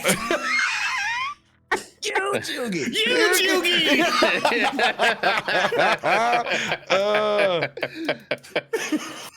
Gargantuan Yugi doesn't sound as good. Yeah, no. Mr. Kalthorr! Before we start Kalthorr's story, we'll take a quick little stretch break and we'll run an ad. You guys won't miss anything. We'll get up from the seat, refill some beverages. You guys won't miss a thing. We'll be right back. I don't know what I was expecting, but that certainly wasn't it. And I'm here for it. Let's go. Welcome to the show, baby. Welcome to the show. I'm making Tana so hot, by the way. Oh my God, you are. Yes. Thank you. I am enjoyed with so much. That's some good ass yes ending. Yeah, chat is loving it too, by the way. Yeah. Who, Tana? Just the role play in general, but yeah. It's the last day of Pride. I have to make them love Tana. Thank you for accepting the on the spot. Because Oh, wait, I love improv. hey, we need additional strong female voices other than my own. So thank you. I love your strong female voice. Honestly, some of my favorite characters are when I get to play ladies. Just it's between when I'm either Jade Cargill or I'm a wise Southern woman. It's one or the other. Yep. It's how I exist. Those are the women that are inside my life. So I need, hey, you give a little extra spice. I love that. I know. I love playing Lelufia for that. Like, she's so hot. giving PCs the chance to play other NPCs is just really that's just really nice. Yeah. Giving players, I should say. Yeah.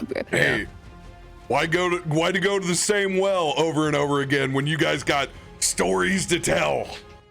Yeah, dude, I've been loving the Jade. What's the Jade Cargill character's name? Usa, my Storm Herald Barbarian. Oh, everyone is so thirsty for it. As they should be. As they should be. Oh, God, she's awesome. You can do no wrong. And yes, chat, my pitcher did melt. I left a pitcher of water in the freezer for 4 hours from the first session, and I came back with a giant cylinder, and it's been thawing over here. Yes, continue. I was just gonna say, what is your so there's a ton of spells on that list of spells that are non-wizard spells. So I don't know what the plan is. I mean, I can snag them. Any spell that you find, you can write in your book. Oh, well, okay. Welcome to the party, Baldur's Gate 3 rules. We love that. That tome though is spicy. Oh, I know. This is the selfish wizard versus the, like, there are two people in the party who could really benefit from this. I don't really know though. Ooh, no, you're not lying. Yeah, there's two characters that could really, but I'm like, Take your spells. Yeah. What's hard is he has to choose between a spell and a tome. That's brutal. I know. That is. I know. I was like, oh, okay, this is really cool. There's some stuff that's in there, and then it hits that. I'm like, oh, now he's conflicted. Yeah. By the way, for other young or dungeon masters just looking for other resources, I use Donjon's magic shop generator. So I highly recommend it. I'm going to post it right down here. I'm not a wizard. Sometimes you just need to go to automatic rollable tables, and it's great for an improv DM, or honestly, even if you want to load any up of their stuff.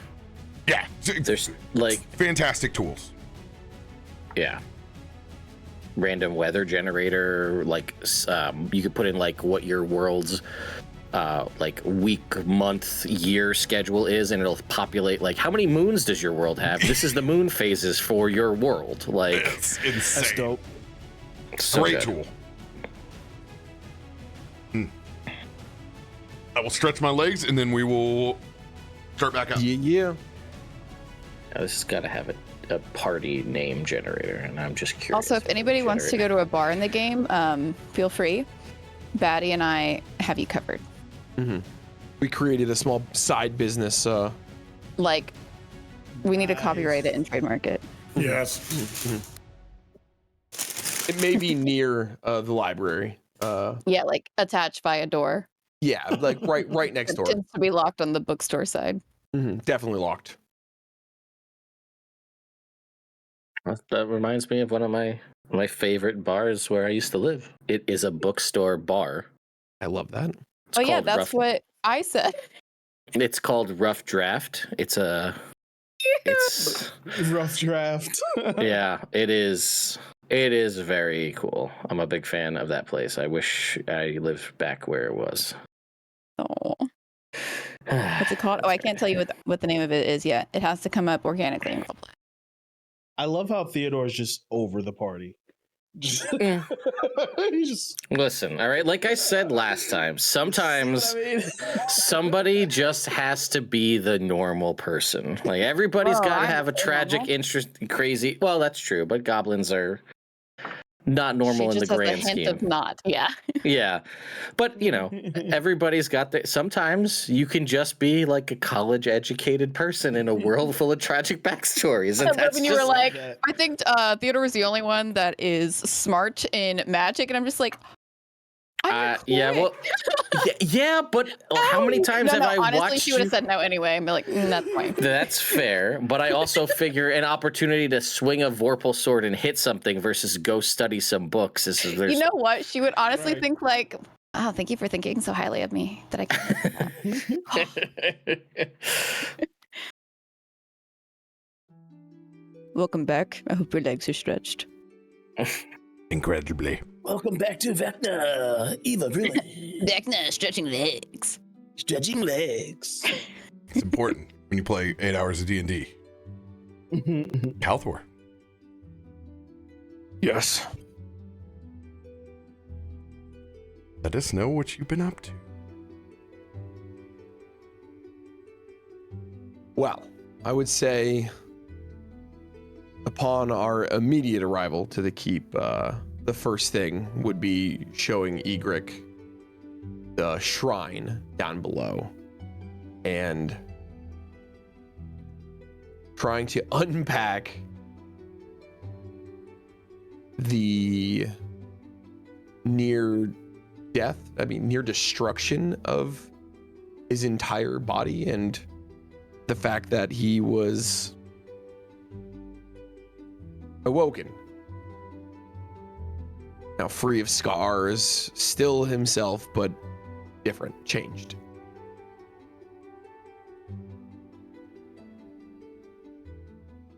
And a bit afraid.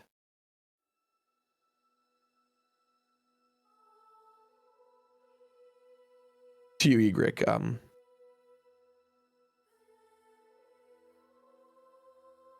I don't know how to control it. Like, guessing what shape the cloud is? She says, laying next to you, outside in the grass, cloud watching.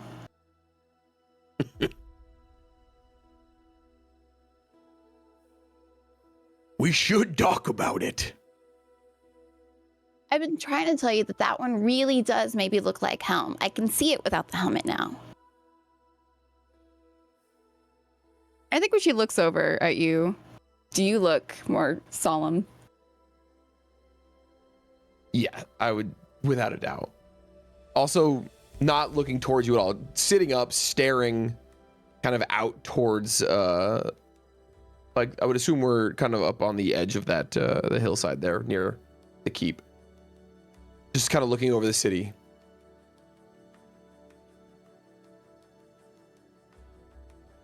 I was gone.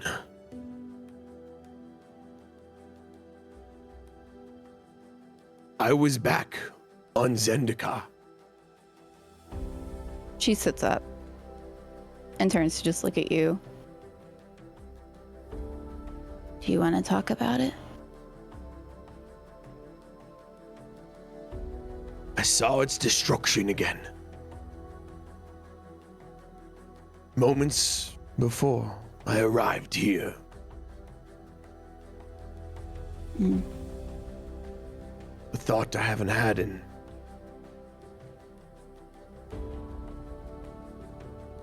10, 15 years. It's been a while.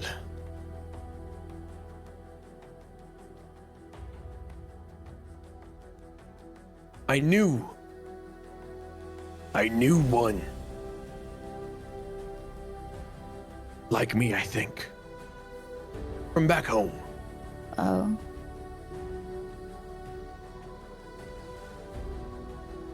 Planeswalkers. Oh. Wait, what?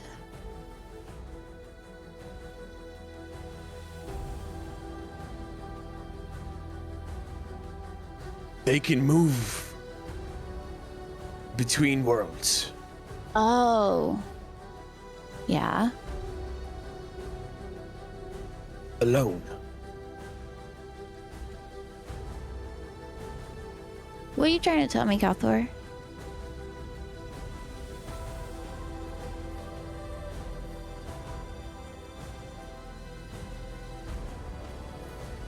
I'm not sure I'm ready for that. If you want. We don't have to. You want to go draw it? If you can't speak it? You can show me what you want to say. I'm a visual learner better anyway. So, if you want. He's just gonna stand up and in that quick motion you're used to, getting scooped up and begin heading down the steps along the river. The water kind of splashing, the mist of the waterfall covering the base. She puts her face toward wherever most of the water is coming from. Oh yeah, without a doubt. And he steps towards the edge of that cave, and I would say probably at this point most of the walls are still blank. Little scribbles, just in the brief moments we've been back. And Kalthorr will grab the biggest piece of chalk, oh so small in his massive hands, and it's just like a pencil almost, a small. And he draws fire with a space in the center where it's just blank.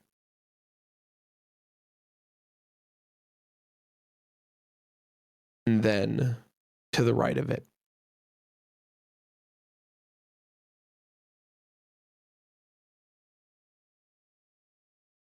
he draws,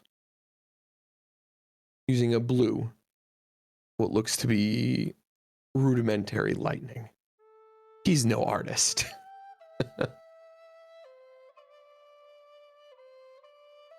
And in the middle, he puts himself.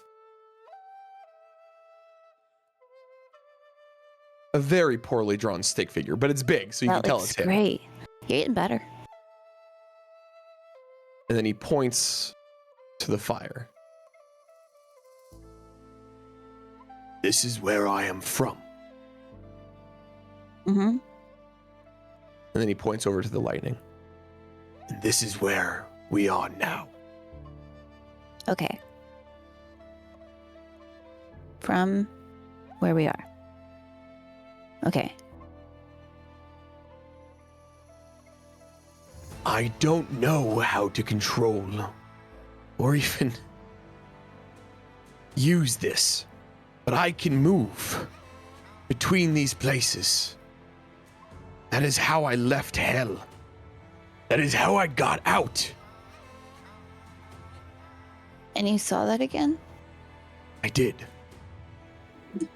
She reaches up to you, just as an instant reaction of, I need to calm my friend. I'm right here. It's okay.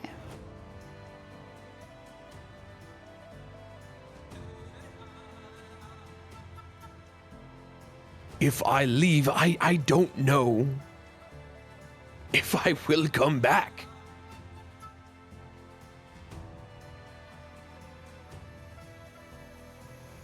I made it back once.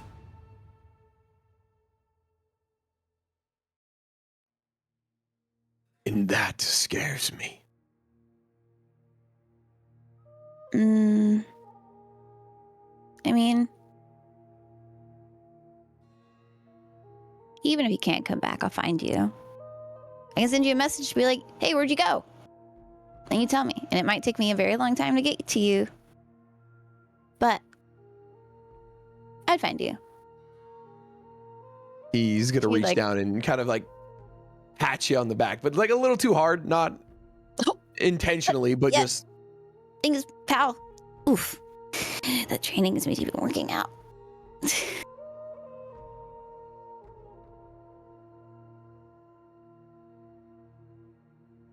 Want to train how to make it work better for you? I don't know how, but we can find somebody. It's a big town. I have a better idea.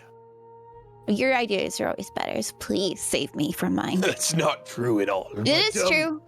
Come up here. Well, except for touching the circle. I'm never gonna let you let go of that one. I don't know what you're talking about. And I'm gonna head back up to the keep, and in one of the spaces of this giant lofted room, he's gonna pull out the Vorpal sword, not igniting it, but you can still see the etched burn marks and the crackles through it where it almost glows. I think it's time we teach you how to use that a little better. 'Cause I may not always be here to protect you. Yeah. Yeah, let's anytime. Now? I don't need to sleep. You don't need to sleep. And We haven't he's slept in going to ages. immediately lunge at you, sort of. Wait! She drops to the ground. She wasn't ready. Also, she's not ready. She doesn't have her weapon. Okay, now I'm ready. Always be ready. And then he swings again. Egrik, 3-part skill challenge. Ooh. If okay. you succeed, I will grant you whatever fighting initiate Kalthorr wishes to teach you. But you Ooh. have to beat Kalthorr. All right. I'm kind of a pretty big guy. Your gumption is going to give you advantage on your rolls, Egrik. But you are going to go swing for swing with Kalthorr. Can we say this was non-lethal damage? Absolutely. Yes, this is. Or we vorpal cut each other's heads off? Accidentally double kill. Dual decapitations. I just can't wait for the YouTube comments. You said a 20 is a 20, RoBear. I'm asking for non-lethal. Yes, Please grant which me that, you're Ian. able. Yes, There we go. you were always Okay, able. chat, calm down. All right, No mercy. you guys are gonna swing each other's sword attack. Egrik has advantage. Egrik needs to beat you best 2 out of 3. I will not be recklessly attacking. I'm not raging either. I'm also stepping on 10 Legos at once, so I have disadvantage on every roll. All right, so we just use our vorpals. Kalthorr will lay down the line each time, and then you get to do your roll. You're going to be able to, if you need to use cards upon yours, you're able to. Kalthorr is stepping in as far as my DM rolls, so there won't be any additions to it.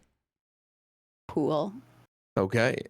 So starting off with that first swipe that you got on the ground saying you weren't ready for, and as soon as I see you grab that sword, even though it's not fully unsheathed, immediately swiping down at you.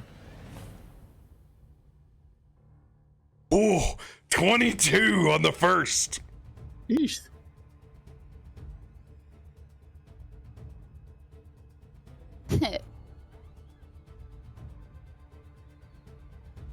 Got this, Egrik. Am I rolling mine flat? Sorry. No, you have advantage. Oh.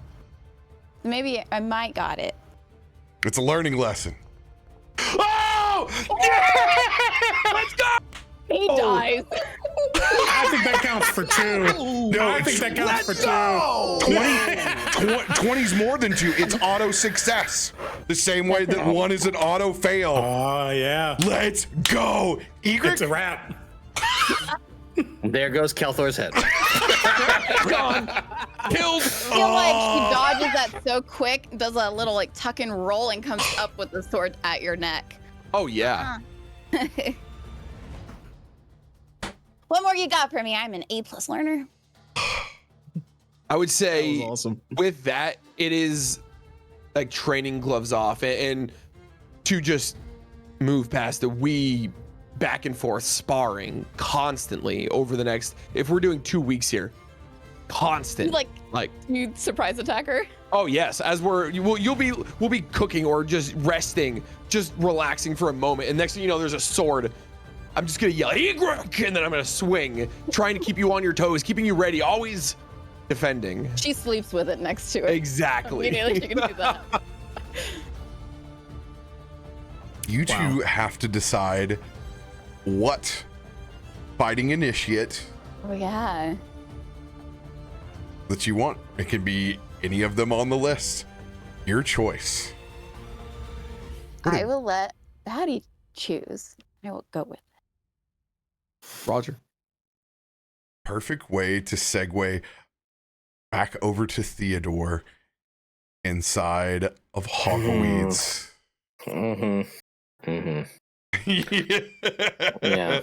Yeah. There's 19 scrolls and a tome over here, folks, just in case you forgot.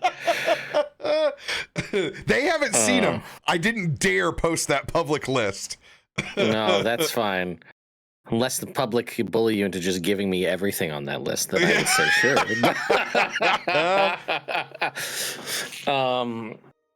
Okay, so we talked about there's a definite fireball 100% achieved, and then there's all of these other scrolls.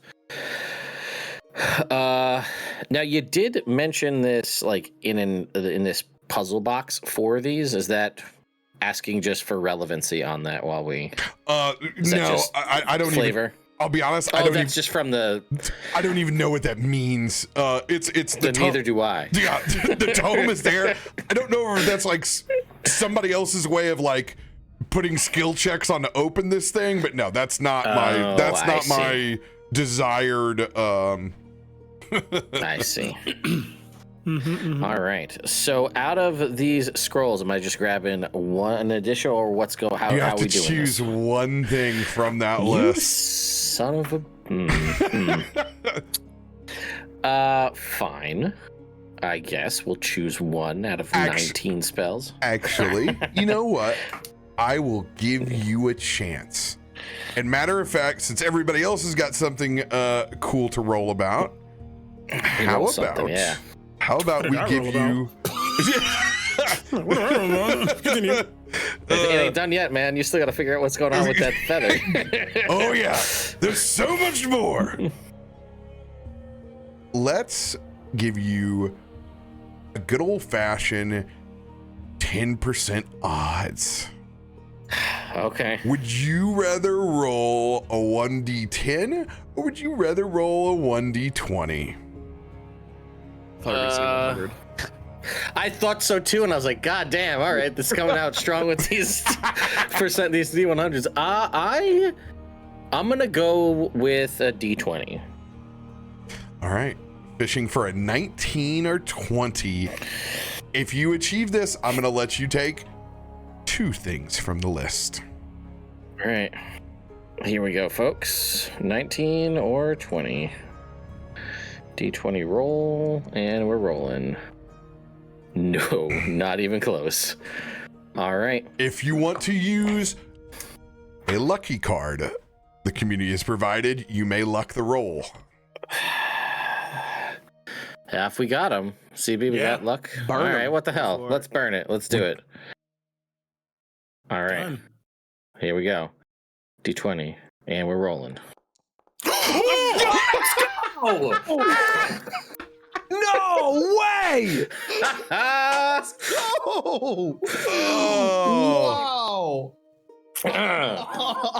We take those? Fun. We take those all day, my friends. dude. Cash or credit. And we'll do again. Ugh. All right. Wow, that is a wonderful thing. So now I'm getting 2 things, yeah? Yeah, baby. All right. Let me pose a question for you, sir. Mm-hmm. That's a big long list. You said 2 things. Scroll and tome? Oh, 100%. Yeah, hell yeah. All right, yeah, that's what we're doing. Absolutely. We're gonna take that wall of fire and we're gonna take that tome. I need you to describe specifically this unique tome. Wall of Fire is practically right behind the Fireball? The young man's fireball. Listen, also, I want to point out, chat, there are a bunch of like 8th and 9th level spells on here, and I'm like, that's great. I don't feel like I want to sit on this thing and just be like, let's just tuck that away for 9 levels from now, but you know. It's tough. That's tough to have That's to wait. very true. They're Very good. true. They're good. And some of these I already have, so it's kind of been a flip-flop. But, well, why don't we just do, because Ted is a fan of props, as we know, why don't we just take a tome that looks something like this, with a whole bunch of little rainbow-colored rocks. It is Pride, after all. On the front cover of this book, we've got little latches, kind of unhinged, and we've got all sorts of ancient paper and whatnot inside here. No, I did not make this. I could, but I did not. This is a purchase. This is Amazon. Yeah. Much like a hospitality staff that picks out who their favorite table is for the evening,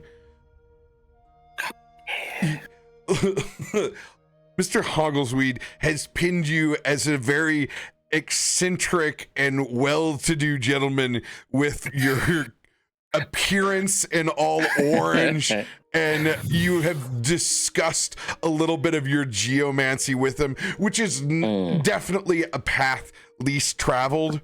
When he sees you pull the firewall or wall of fire, the amount of exhaust is palpable in his sigh. Immediately kind of turning back to his own. He's reading, and his trunk actually extends out to where he's casting his little bit of create water and is watering some of the ivy and the plants in. He's completely checked out. His spectacles have folded back in as he closes the tome and turns around and then sees you holding that. I want you to describe what this back room looks like, where you pulled this out, because you had a key to walk back in here. Yes. Oh, yes. All right. So, all right. So I'm going to imagine that this is, obviously we have this key, and I'm going to imagine that the door, when you turn the key, is one of those doors where it is just like cogs in wheels, and the whole thing is, and it's just all shifting and turning. And then rather than opening like a traditional door, like the cogs just kind of start to go away, like into the walls. Yes. And then there's just a portal there to, you know, not an actual portal, but as in a doorway to walk through. And inside here, it's just, it is dank and kind of a little bit sort of moist and has that kind of wet basement smell to it. You know what I'm talking about. And there are various pedestals with different old musty tomes that have that just old book smell. Some of them open to different pages. There's probably like a portcullis with another book in like wrapped in a chain. Behind it may or may not look like a face on the front cover made out of human flesh or something behind this wall over here. And as I come in there and kind of looking around, holding my staff out, walking around, I just feel like there's sort of like an unearthly magnetism towards this one book covered with the little rainbow colored stones on the front.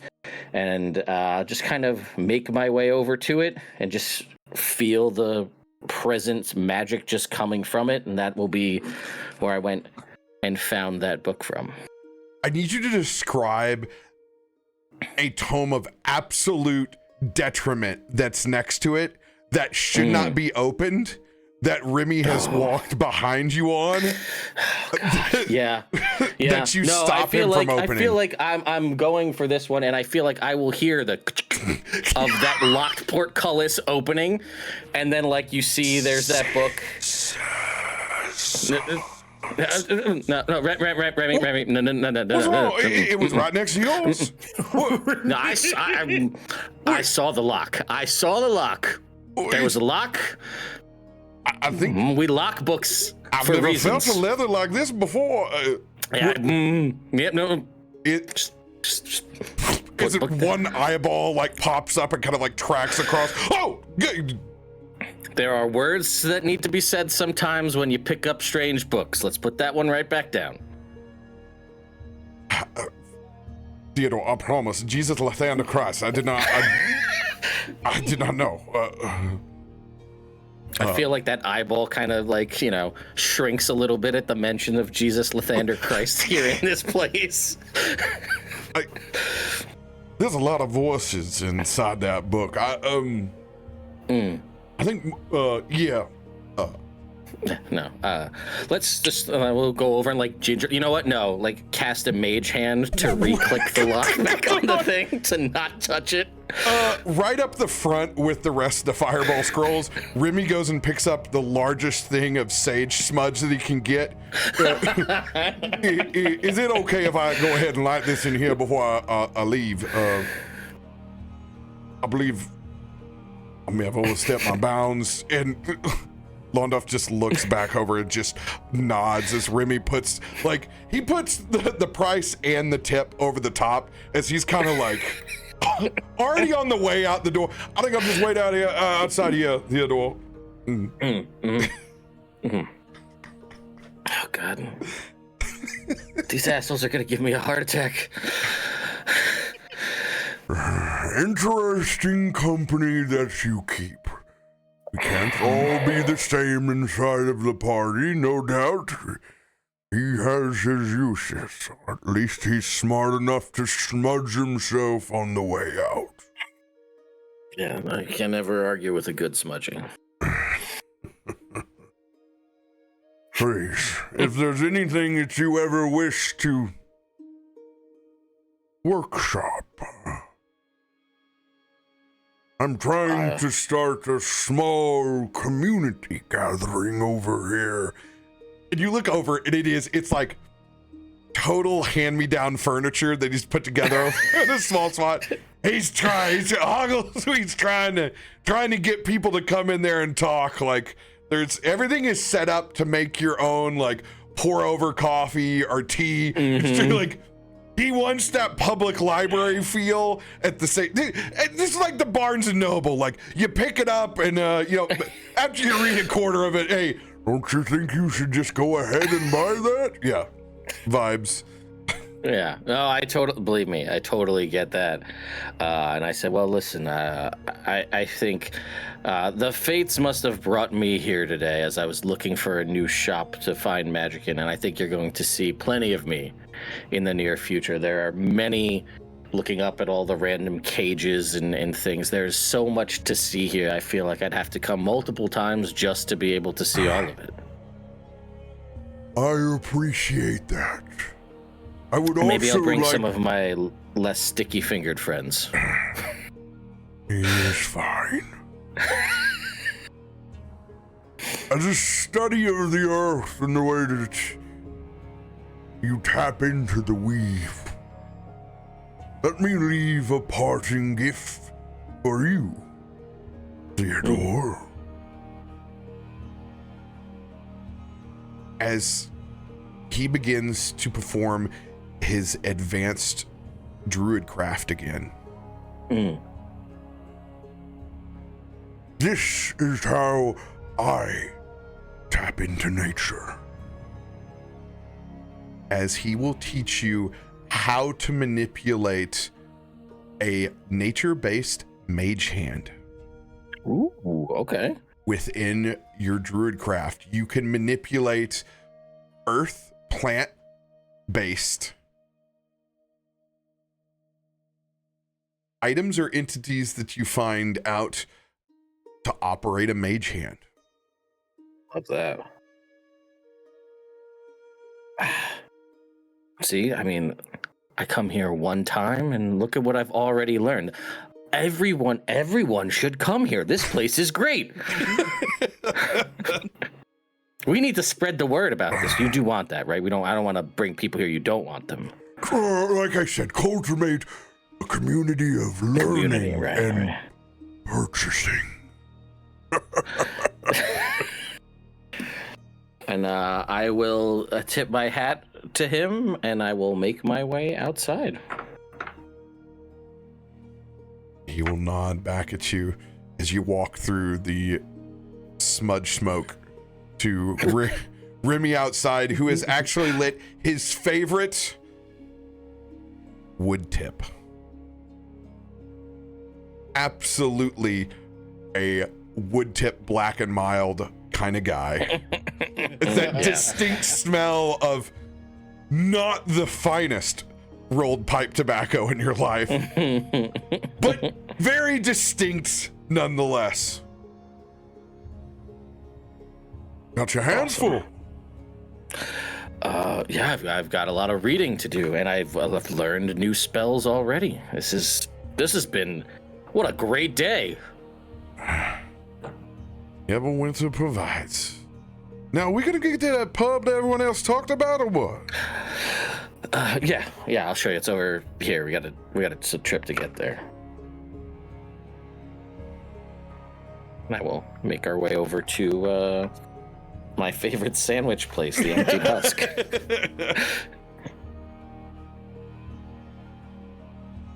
Does anyone else, obviously Davik, we have something to play with later. Yours is much earlier in the week than kind of everyone else's. Yeah. So kind of pocket what you may learn in these trials. I think that we may do a one-on-one session for that whenever you're available to be able to tell that, because I don't want to take any time away from it, but we definitely want to respect everybody's time at the table as well. Yeah, absolutely. I have one further thing just for Egrik's fighting initiate. So during that time, training, fighting, I think the natural 20 really is perfect because she will be learning superior technique, which is a battle mastery maneuver. And the maneuver that comes with that is bait and switch. So perfect. And what that'll allow her to do is whenever there's a creature within 5 feet of her on her turn, she can expend that superiority die to switch places with whoever is, say, behind her or in trouble in front of her, or if she's in trouble, she can use that to get out of it. All roads lead to Echo Knight. No, I'm like, wait, I did this for 3 years. Yes. Perfect. And RoBear can't take it away from me? Yeah. This one's there forever. So let's do a little, but that's not all. Okay. Egrik. I had a second. Oh yeah, go. Let's go ahead and have a little fun here. Since you rolled a natural 20, there's just a little bit more strength that you find inside those gauntlets. Ooh. I'm going to go ahead, instead of limiting you at 19, we're going to give you that one extra push and set you at 20 strength.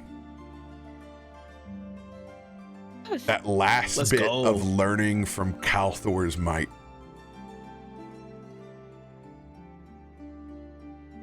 I didn't know you were an Echo Knight. That's wonderful. Oh, yeah. She was a whirlwind.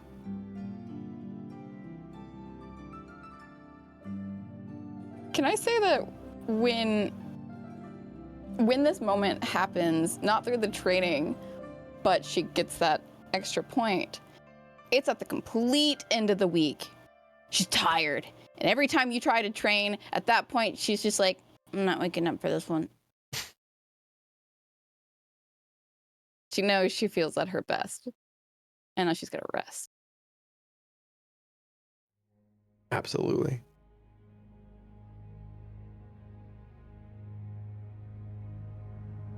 Anyone else? I gotta get my gun. Yes. Yeah. I'm very curious what that does. And you have my list, RoBear, so I would have shopped for whatever I could have acquired, within the week. Oh, we'll get to that in just a second. Yeah. If you want to get to that first, I actually have like food coming in like 5 minutes. So I was like, all right, this is spreading out long. Yeah.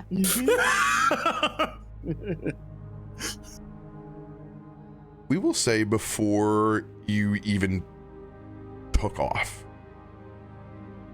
you had one, and this would make sense why Snow is not there. You're going to make a visit to a smith.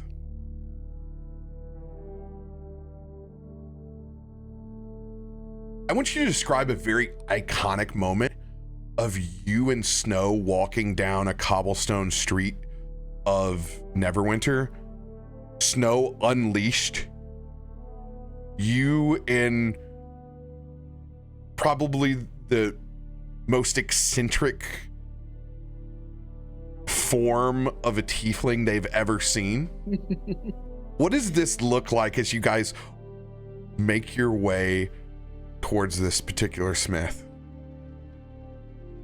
So walking down this road, Davik is no stranger to weird judgmental looks and people turning their nose up at him, but at this particular point in time, when Davik looks up, making with whatever insight he has, he doesn't see judgment or snootiness or anything. He just sees abject terror, because he is next to this giant winter wolf For the first time, eyes are not on you.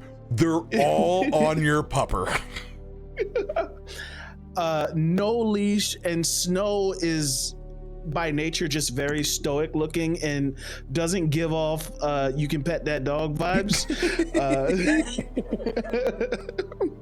So he probably sees like a little girl walking down with an ice cream cone with next to her mother, and the little girl is like looking and Davik says, hey, you wanna meet my friend?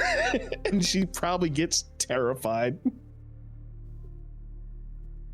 Just kind of wide-eyed, looking up, just in pure awe. But there will be, one small girl that kind of walks out in just the most adorable little overalls and matching bow, as she just kind of leans in, and she at first kind of goes for that boop the snoot.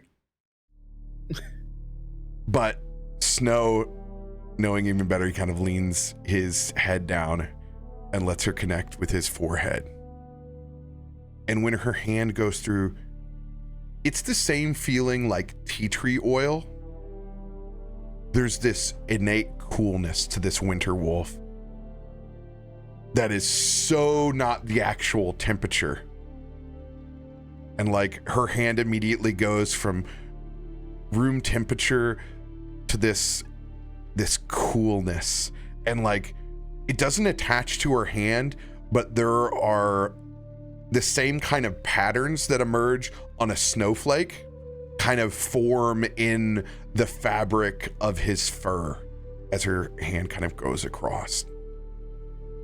And he snorts, and it's like she giggles and she kind of jumps back as that cold is expunged from the top of his nose, and it kind of freezes there and then dissipates in spot. As she's just wide-eyed enamored as she kind of like steps back towards the rest of her family that's sitting there with huge, big parent grin energy, as she's never seen anything like this before. And you can see just worded between the parents, they go, Davik will just kind of lean down to her and just kind of get eye level with her, and just say, hey, you're a very brave little girl. And he'll kind of look back at her parents and do you listen to your mom and dad? And that's good. Cherish those moments. And he'll druid craft a little flower and hand it to her. When you hand her this and magical flower that you produce in hers,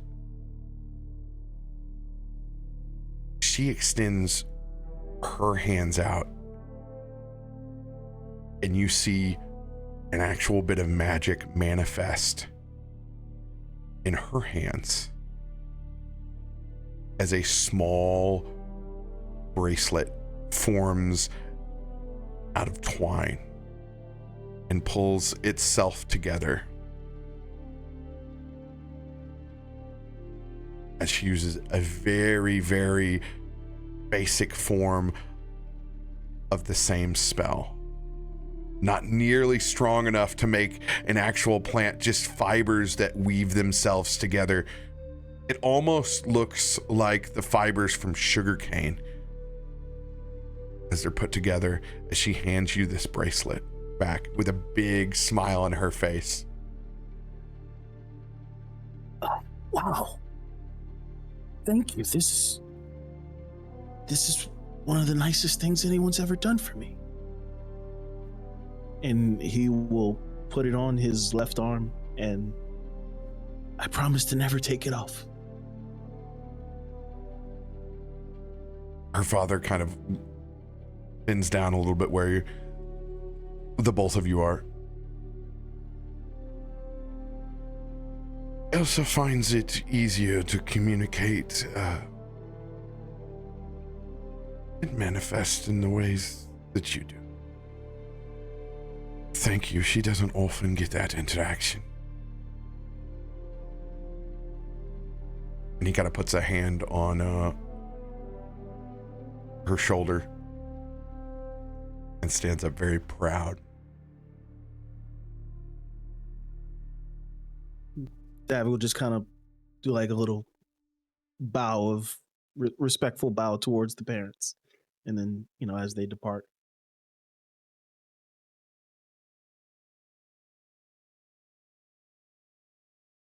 As you finally make it towards your destination,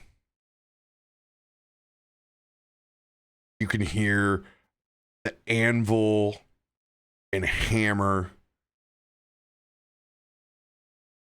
easily 100+ feet away before you even get to your destination.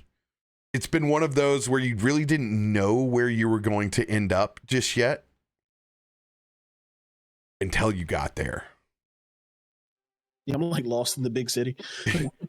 Oh yeah, those big eyes. There are 2 large lion's head pauldrons that adorn what is basically like a yard. There's no physical structure to this place. It looks more like a training ground to you. And a large wrought iron gate that spells out the Lion's Pauldron. You see 2 Leonins crafting massive armaments.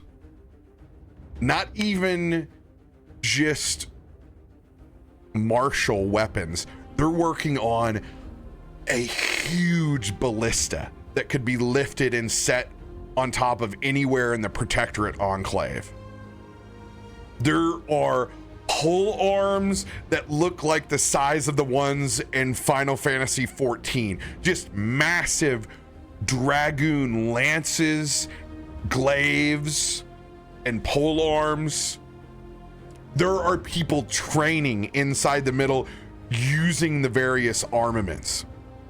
Inside here, it's a fully faceted, it's like as if you went to a mixed martial arts training facility with Smith. As immediately one of the Leonins that's just absolutely decked out in a very kind of Greek period style chest plate and armaments, and they have a huge shield tossed over their back. You might not recognize, but if Kalthorr was there, he would know this is very, very much Theros armaments. Well met! As he extends a massive paw to you, this is a large white to platinum blonde mane that extends down. Acnor Iron Pride at your service. Hello, sir. My name's Davik, and he'll respectfully bow, and he'll gesture over to Snow, and this is Snow, my best friend, and wow, you have quite the establishment. And he'll kind of just like lean over to like I guess a rack of weapons and grab one of the or sees a quarterstaff and will just like, may I? Absolutely.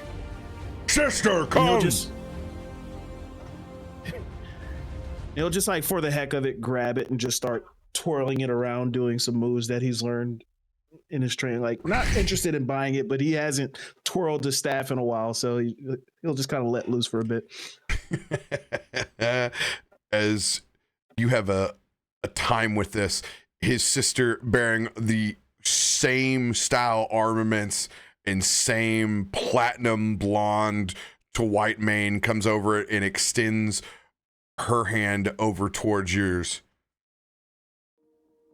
Ch.2, Iron Pride, pleasure. Your name? Hello, I'm Davik, and this is Snow. Not many enter Neverwinter prosing with a winter wolf, let alone their best friend.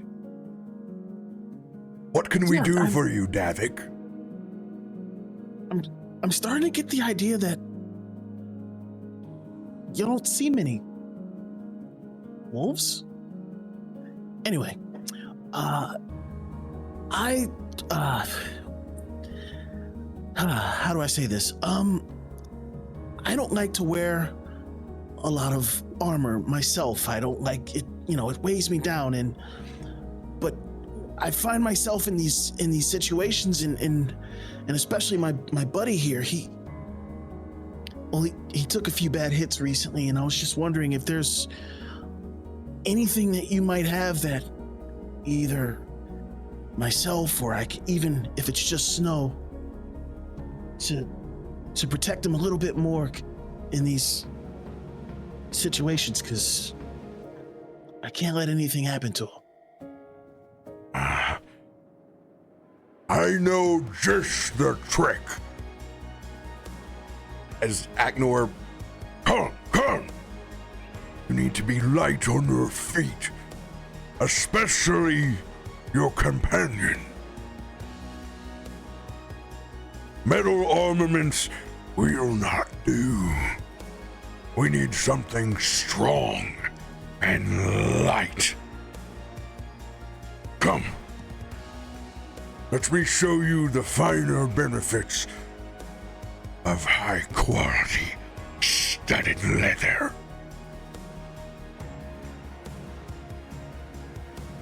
As he produces this rack that seems to contain studded leather from all sorts of exotic creatures. It is your choice what you want this studded leather to look like that you want outfitted for Snow. So it will be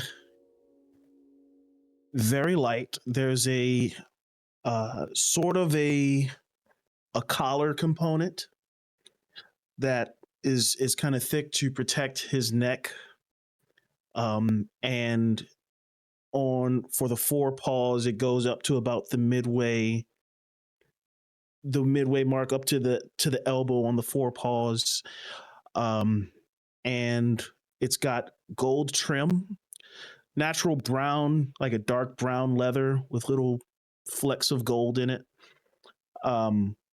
just for flavor. And then he's got a back piece that just covers the top of his back, leaving his tail exposed. All his joints are exposed so he can move freely, but any weak point would be covered by this leather.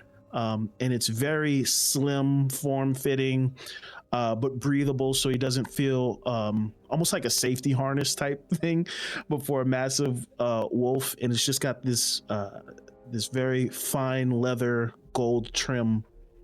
Ch.2 looks at you as you describe exactly what you're looking for. Of course, this is something that we can do, but may I?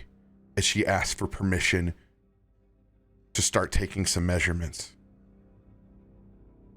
Oh, yes, ma'am, absolutely. And Davik will give the signal to Snow that everything's okay. He gives the biggest of pupper stretches possible. As he stretches right before he has to do all this maneuvering. Acnar looks back towards your way. Not a problem, but it will require a bit of extra time with your friend.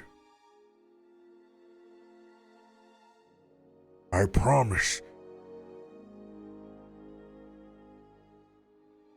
On all of Moradin's steel, we will take good care of Snow.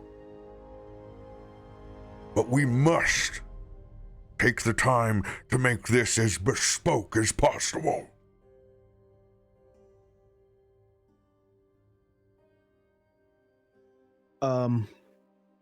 Davik will nod. I understand. Can you give me a moment? And they both nod as they walk and give you some space. It seems like they go back to one of the tents that is in the back of the yard, both of them. Davik will just kind of look to Snow and just kind of put a hand on his head, give him a little pet, grab some dried meat out of one of his pouches and give it to him. Hey, buddy. You know I wouldn't let anything happen to you, and we've been inseparable it's been 5 years now since we met each other, and I want you with me every step of the way, but I need to know that you're safe. So I'm gonna leave you here for a bit. Well, they work out something for you. But just know that when they're done and we're back together and we go off to face whoever this creep is who Mr. Theodore won't let us say her name. But we'll be together every step of the way, and I can watch your back and you can watch mine.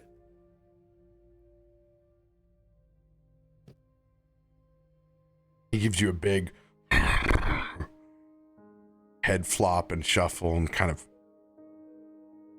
nuzzles back, and you can see in his eyes the same reassurance that you've always seen from your best bud. Oh, that small amount of dried meat won't do. As you can see, they both walk out with the entire leg quarter of an axe beak that's been drying back inside. And you can see that tent is actually a pop-up smokehouse that they have as it begins furrowing out. Let's see just how quick your little buddy can handle this. Snow immediately snags it, walks about like 5 feet away, and then he's already down on it like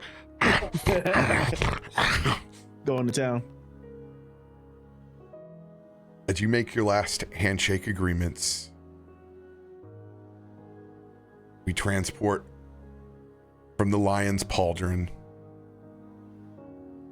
back to Tana and Isaiah.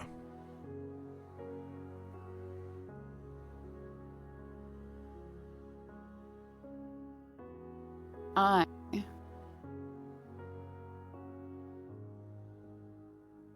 think that this takes a while. It's the better part of this same day, regardless if that day was late when it started. Then it goes into the early mornings. You could see Tana leaning forward, carefully handling a small soot-stained bellows, fanning oxygen into a small fire under a vessel as a once clear liquid bubbles a murky greenish brown as she picks up her tongs, receiving this necrosis impacted fallen planetar feather back to its tray. And leaning lower now to peer into this flask, taking in the changing of the liquid this feather was once submerged into. And around her, you could see that she is surrounded by shelves arranged with artfully crafted ceramic containers that are strewn throughout the workshop. This now pair of tongs being laid upon the desk that she works over. And a clay crucible. It sits on a small stool nearby. There are at least 5 different tools at work in just that small segment of imbuing Isaiah's weapon. One of which is Taunus Homunculus aiding her, almost like a surgical technologist in fetching the different tools Tana calls out for during her works. Her assistant, if you will. Phoebe, can you get me magnifying loupe? And you hear the scuffling of this homunculus, and it's sifting through a drawer of different things, and it brings over this magnifying loupe. Her homunculus, who is then aiding her in the creation of this weapon. I'm clocking out. I'm good. Yeah, right. Cursed. I'm good. It's a cursed item now. The curse being that you just have to see that work on it. She's still looking at this, and now taking this flask. It's waving it in front of her homunculus. All right. I think it's ready. Setting it down alongside her homunculus. She's... Go ahead. I want you to roll a d20 or a d10. Your choice, whether you're looking for a 10 or a 19 and 20 as well.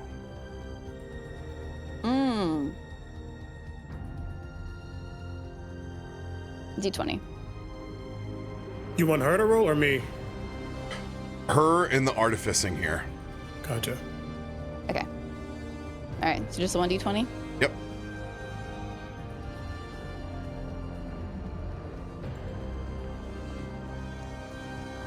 Oh my god! Luck? Yeah, I want to lick it. Can I lick it? Oh, yes, you can. Do we have one for me to burn? We have a lot. Awesome. Oh man, that wouldn't even roll at all. It just said plop.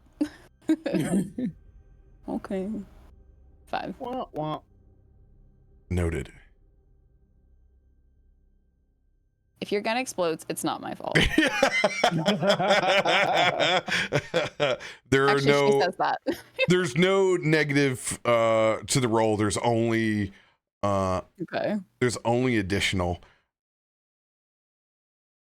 Isaiah, go ahead and describe what this manifestation looks like now.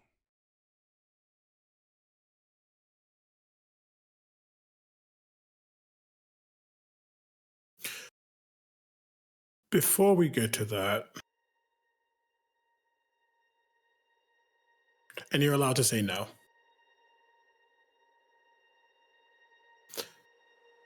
He trusts her with this gun, and not many get that trust.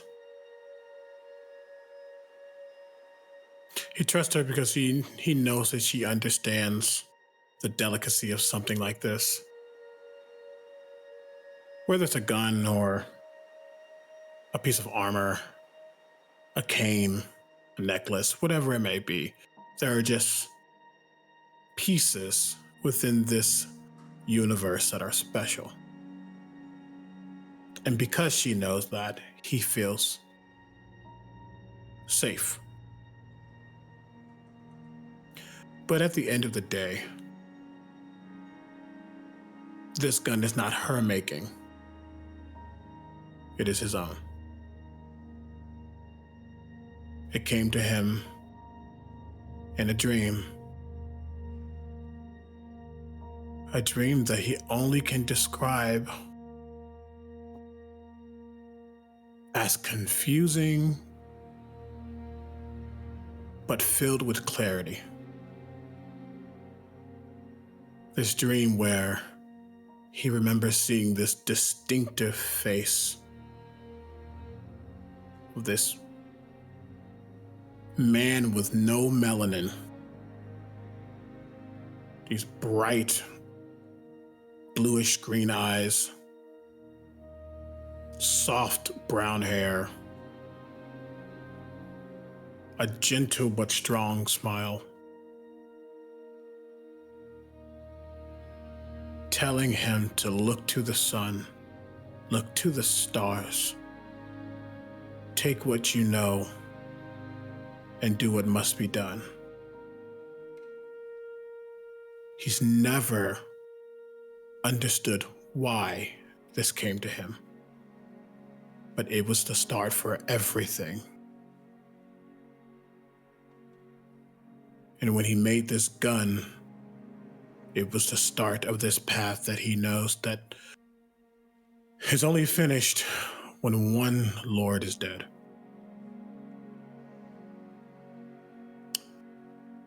All that to say,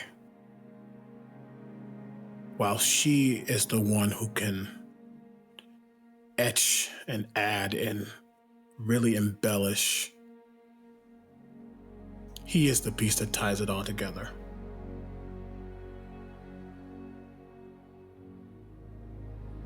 Would you allow me to roll myself? Oh, And absolutely. put the finishing touch on it. Absolutely. Let's go. D10 or D20? We've been doing D20s. Looking for a 19 or 20? You got this.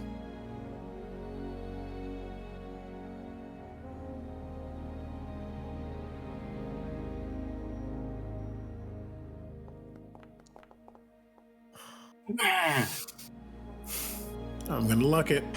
Do Yes. it. Come on.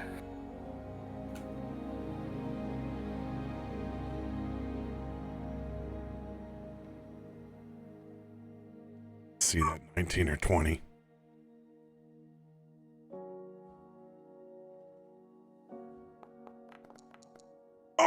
Oh! Damn it! Oh. It looked like if the screen didn't stop it, it would have rolled to the 20, I feel like. If my homunculus was helping, can you add plus one to that? Do you accept a hand? So I want you to describe what you were looking for, basically, to the party and the audience, what this augmentation does. And I have something to add based off of the RP.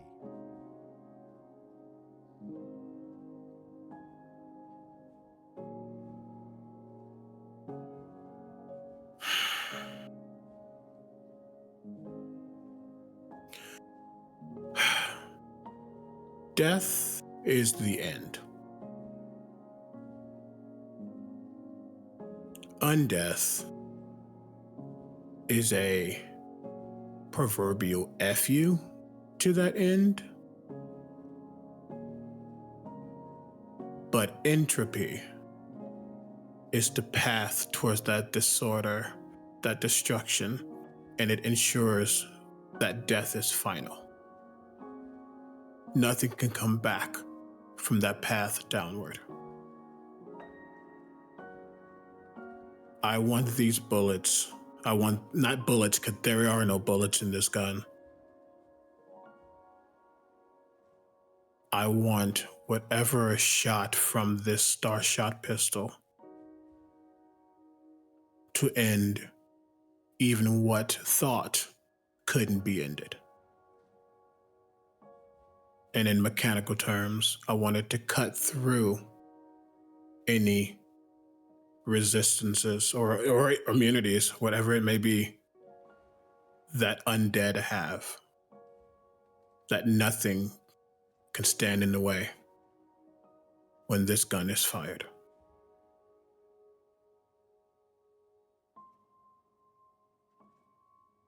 In addition to the now radiant shot that it can produce,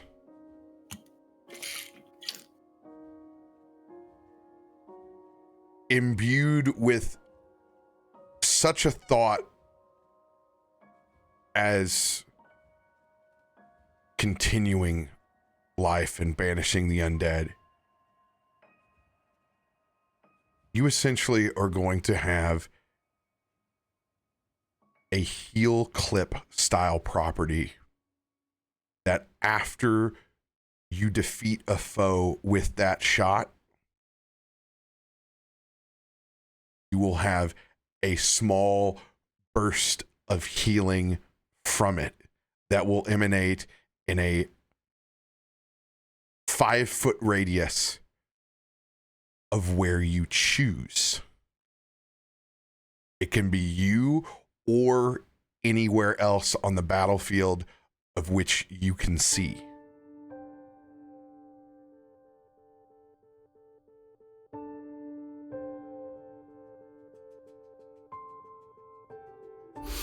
And as he looks at this gun,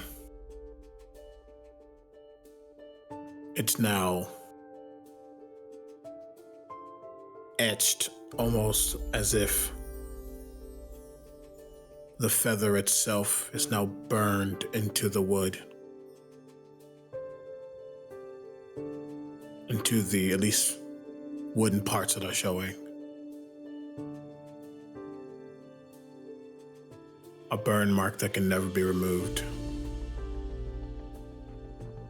And if you look close enough, it almost seems like it's still burning that celestial glow. In addition, when you crit,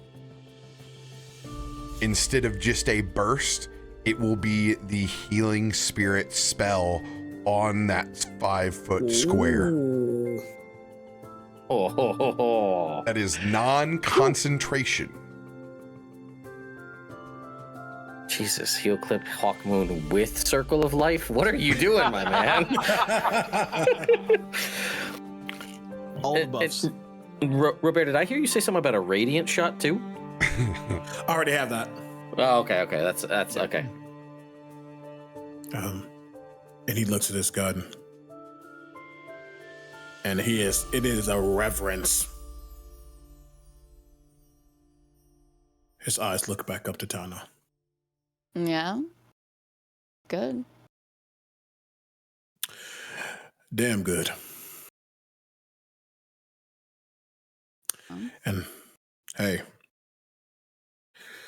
maybe when we do what needs to be done, I'll get you a piece of him. See what you can do with that. Find me the best piece. Well, the best pieces might have other uses. I'm sure his. Yeah. I don't know. Maybe his hand or maybe his eyeball. Well, I'll probably get you an ear. Not with an eyeball. I'll get you an ear. I'll get you a fingernail. You know what? Get me all the leftovers. I'm pretty sure I can put together another little VB. Oh, on that note, Yeah. I appreciate you. You're welcome. Realizing it's early, he will lay down a couple of extra coins, enough just to make sure that, the basics are covered with Tana as far as what she needs, as far as like tools and things, getting people, getting all that handled.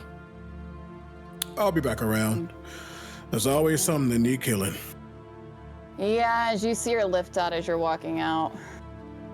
An old hand of a gnome. Make sure the hand is bigger than this one. And he'll turn him back around, put on his glasses. All right, Captain.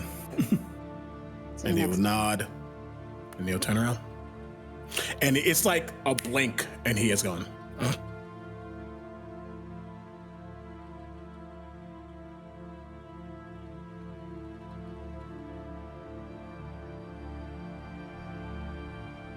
With everyone giving a bit of background on the time that they've spent in these 2 weeks leading up to the present, I will give one little tidbit for Remy. As the rest of the party has agreed basically to meet back up inside of our central keep. It could be possibly we're going out or staying in, having a small happy hour, or maybe even sharing a meal.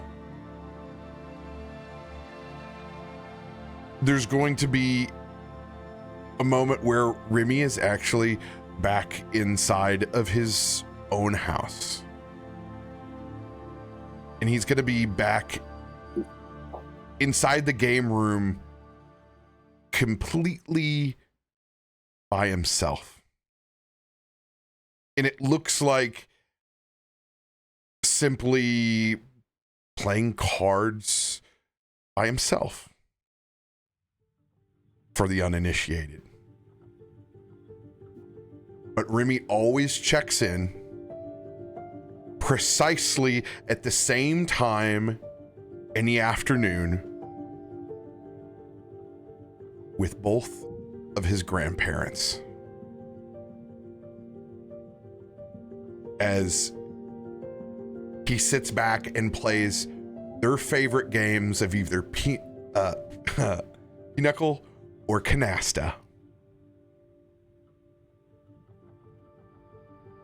He plays, make sure to make the first couple of hands just time for them to catch up. As they sit across the table from him, Grandpa in overalls, still the apron that he grew up in, because even though they can't share a meal, his grandma still makes his favorite pecan pie.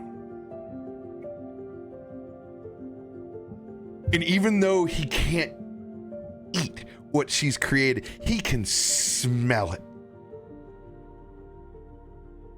And he's still hasn't gotten over being able to share that time, because they just want to listen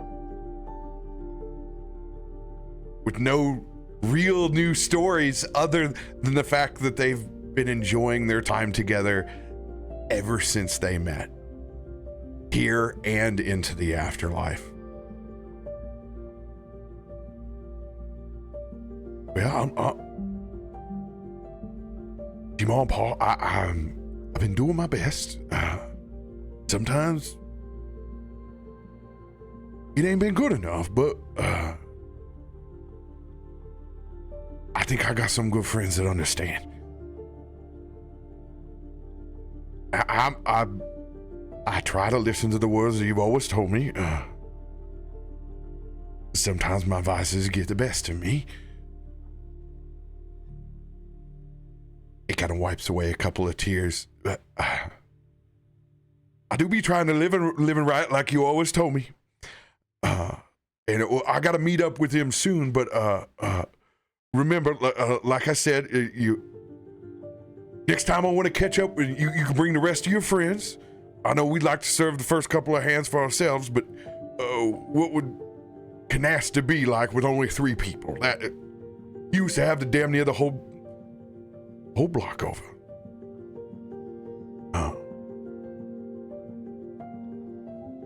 As he kind of raises his glass, I thank you for all the wisdom.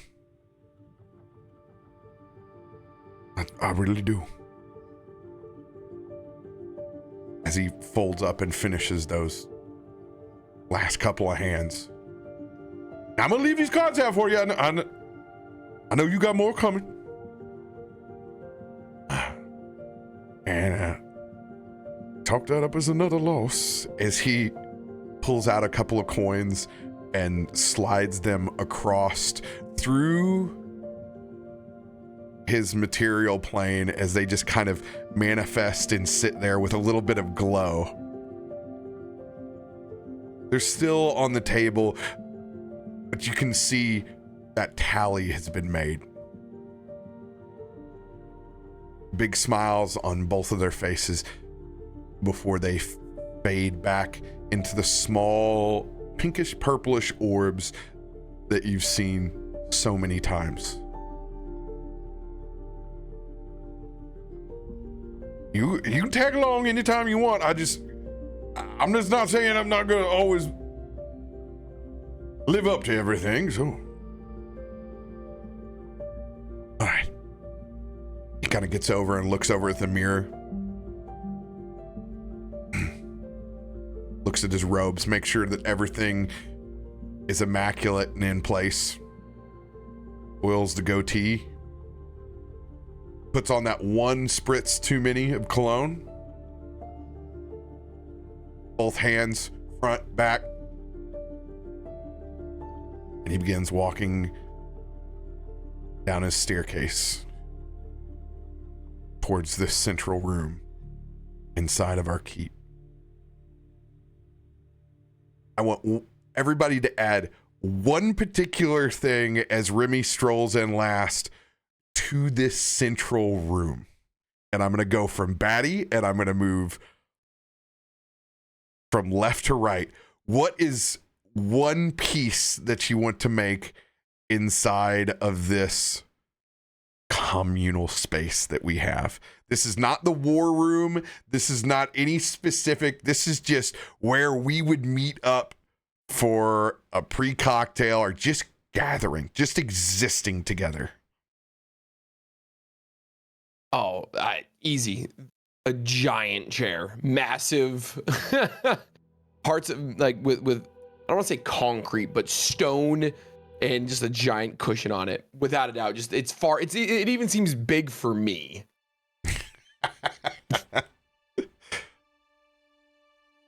Egrik. Chalk wall. Obviously, it feels so good whenever her and Kalthorr do it. So I'm pretty sure when people are angry, they would be delighted to have a place to go and express their feelings that aren't at each other. I love you so much because my old house used to have a chalk wall. Oh! Ah! It was on the entrance and everybody could leave their mark. You could see, by the way, I'm ancient. Before people had full text messaging and cell phones, you could see who's come by the house and who may be here for the weekend. Love you, Sam. Isaiah. Buddy. We never went into it, so I'm taking initiative and I don't regret it. There is a small fountain. I don't think it's in the middle of it. It could be, but it's either in the middle or off to this, or like against, a space. There's a small fountain, and the water in the fountain is almost like a raging sea. It's not loud, but it does kind of shift and weave.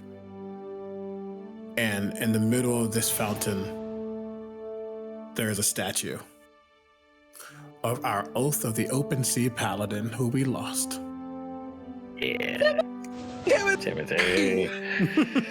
Yes! And the water is actually blood. Sir Timothy. Sir I think like he's doing this or something, or praising, and the water's coming out of that and shooting into the fountain. But just a reminder of our lost friend. For a point of reference for both the party and the audience, Remy has never been able to make contact with Timothy. So This man's getting a backstory now. I don't know. Wasn't like, sorry about Timmy, guys. We don't have a pirate. He was a pirate. He's an oathbreaker. It's all fun and Literally games until Vecna perfect. reanimates him. Literally Yeah, perfect, please. CB. Don't you do that. Don't you dare do that. We cannot fight Timothy. That is so sad. Theodore.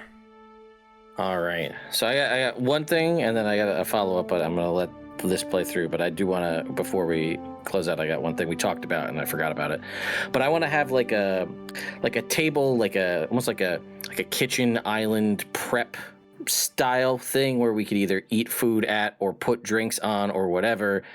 And because, well, I am a geologist, and this is a thing that I know. And RoBear, you're now in on the thing. This is a labradorite island here. Look it up. It's one of the coolest rocks out there. So it is, for the uninitiated, it looks like a piece of copper that is patining with like the coolest of blues and teals as it fades. It looks like light shining through an ice break, like and it is like that in real life. And if you have stupid money, you can get your countertops made out of that. We looked it up. Yeah, You can get dice made out of it. you can actually. That is also very true. So that You would definitely have your cocktail or drink of choice at this counter. Davik.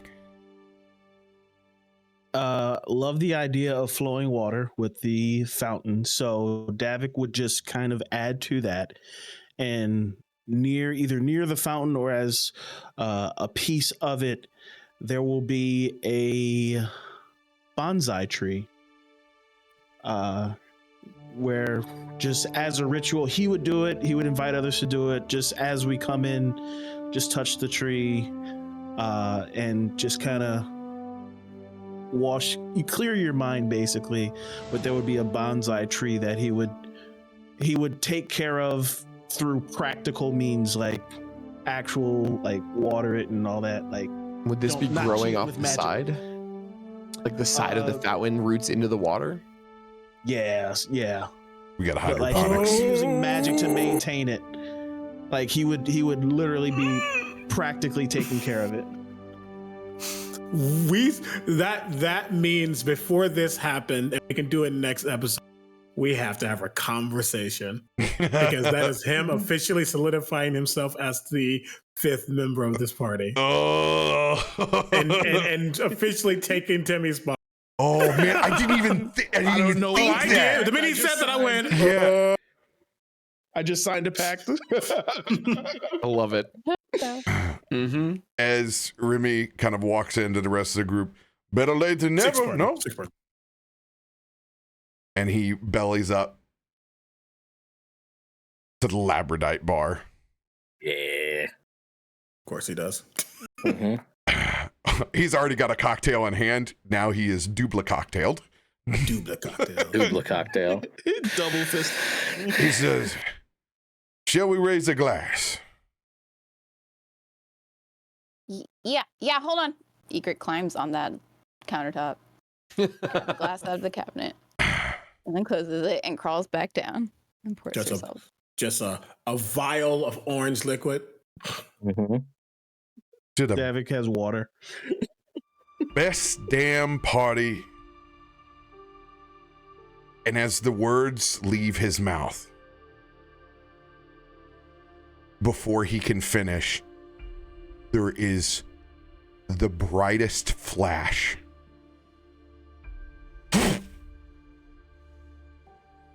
Inside of the keep. You feel yourself being pulled as you are no more inside of your own private keep. You can tell you're moving not just distances, you're moving planes. As you open up your eyes, when the flashbang ends and the shadows settle and this light pours in to this sanctum that you're standing in, there are 3 individuals with the widest eyes on all of you. As Kalthorr, you immediately know we've been transported because of your spark to the plane of Sigil.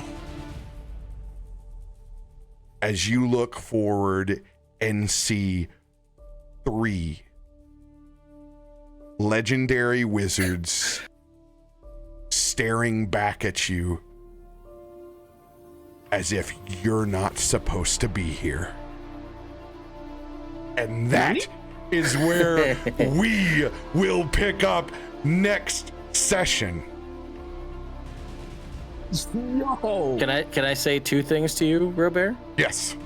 One, Theodore faints immediately. In the presence of these three wizards, 100% faints. No doubt. But yeah, we had talked about something, if you recall, that I just wanted to do before we finished up, or attempt to do, if that's cool, real quick. Absolutely. As the audience stares back at Illustrial Silverhand, Mordekainen, and Tasha. Yeah. You fall on Egrik when you pass out, by the way. Yeah, of course.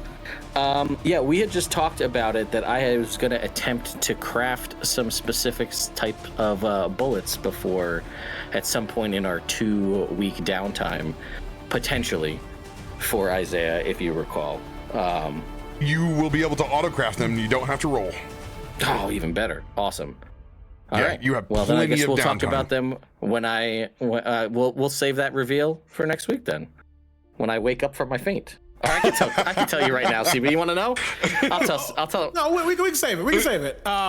Save it. No, I was also going to say, I don't know if Flawless, if you talked to RoBear about what you said. No, I haven't. But Okay. if you want to bring it up now or later, we can. Basically, we were going to, again, a lot was going to happen. I mean, maybe we had 2 weeks, so things probably did happen. Essentially, Davik and Isaiah were going to learn to spar and learn to use Davik's momentum.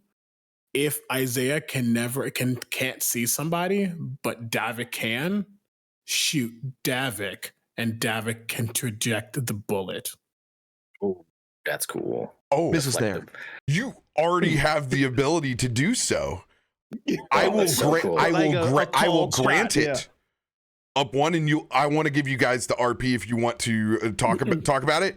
Mechanically, though, what it'll do is it's going to give you advantage on your deflect attack roll, both on receiving the missile and deflect damage. Oh, that's cool. Since you guys are working as a pair on it, and I think that's cool as shit. Hell yeah. Now, Yeah. let me show you a little peek, since it's going to be a hot minute till next Thursday. But we all need to see what exactly the room is. And I gave this module a bunch of crap when I saw the first map that came up. But I will give them their credit. This is absolutely gorgeous. My goodness. No. This is the Sanctum in Sigil, where you will meet the 3 iconic wizards. How cool is it? This is how you make a map inside of your book. Gorgeous, top to bottom. Looks like you ripped it out of an Arthurian adventure. That's awesome. Welcome to Sanctum. Number 12. I thought you were about to say I did that. I'm like, Yeah, Oh my totally faint. Great. And then try to session. figure out how I can be like, yo, let me peep that spell book real quick. Like, let me just take a look at your spell book. Any one of you. You pick either anyone. All 3 would be great. Whatever you want. Sign my wizard book. Yeah. It'd be like handing somebody your high school yearbook. That's about how much interest they would have. I know. Well, that's why I'm unconscious. This is the title song for the 4th Age, by the way, and it's throwing me off so hard. Like, wait, I've got to turn into a hobbit now? Yeah. right? This is so good. Oh, You know what? Like, what it's a great probably setup. weird, but like, would you sign the spell book, please? Fanboy. What What a yes, very great much so. amount of flavor to finally give everybody a taste. I'm Sorry. so ready to pick up and play again. I'm so glad we were able to do this. Yes, thank you. And I appreciate Gladeron for moving their time so we could go ahead and get you guys in. Everybody was super sweet and kind about getting D&D in before the holiday. We'll let you know about our little one-on-one because I want to give that as much time as we can, Davik. We'll set up a time and make it happen, and we'll let you guys all know. Remember, inside the Discord, I give you your localized time of when you can watch us. There's no having to question what world, time zone, or plane you're in.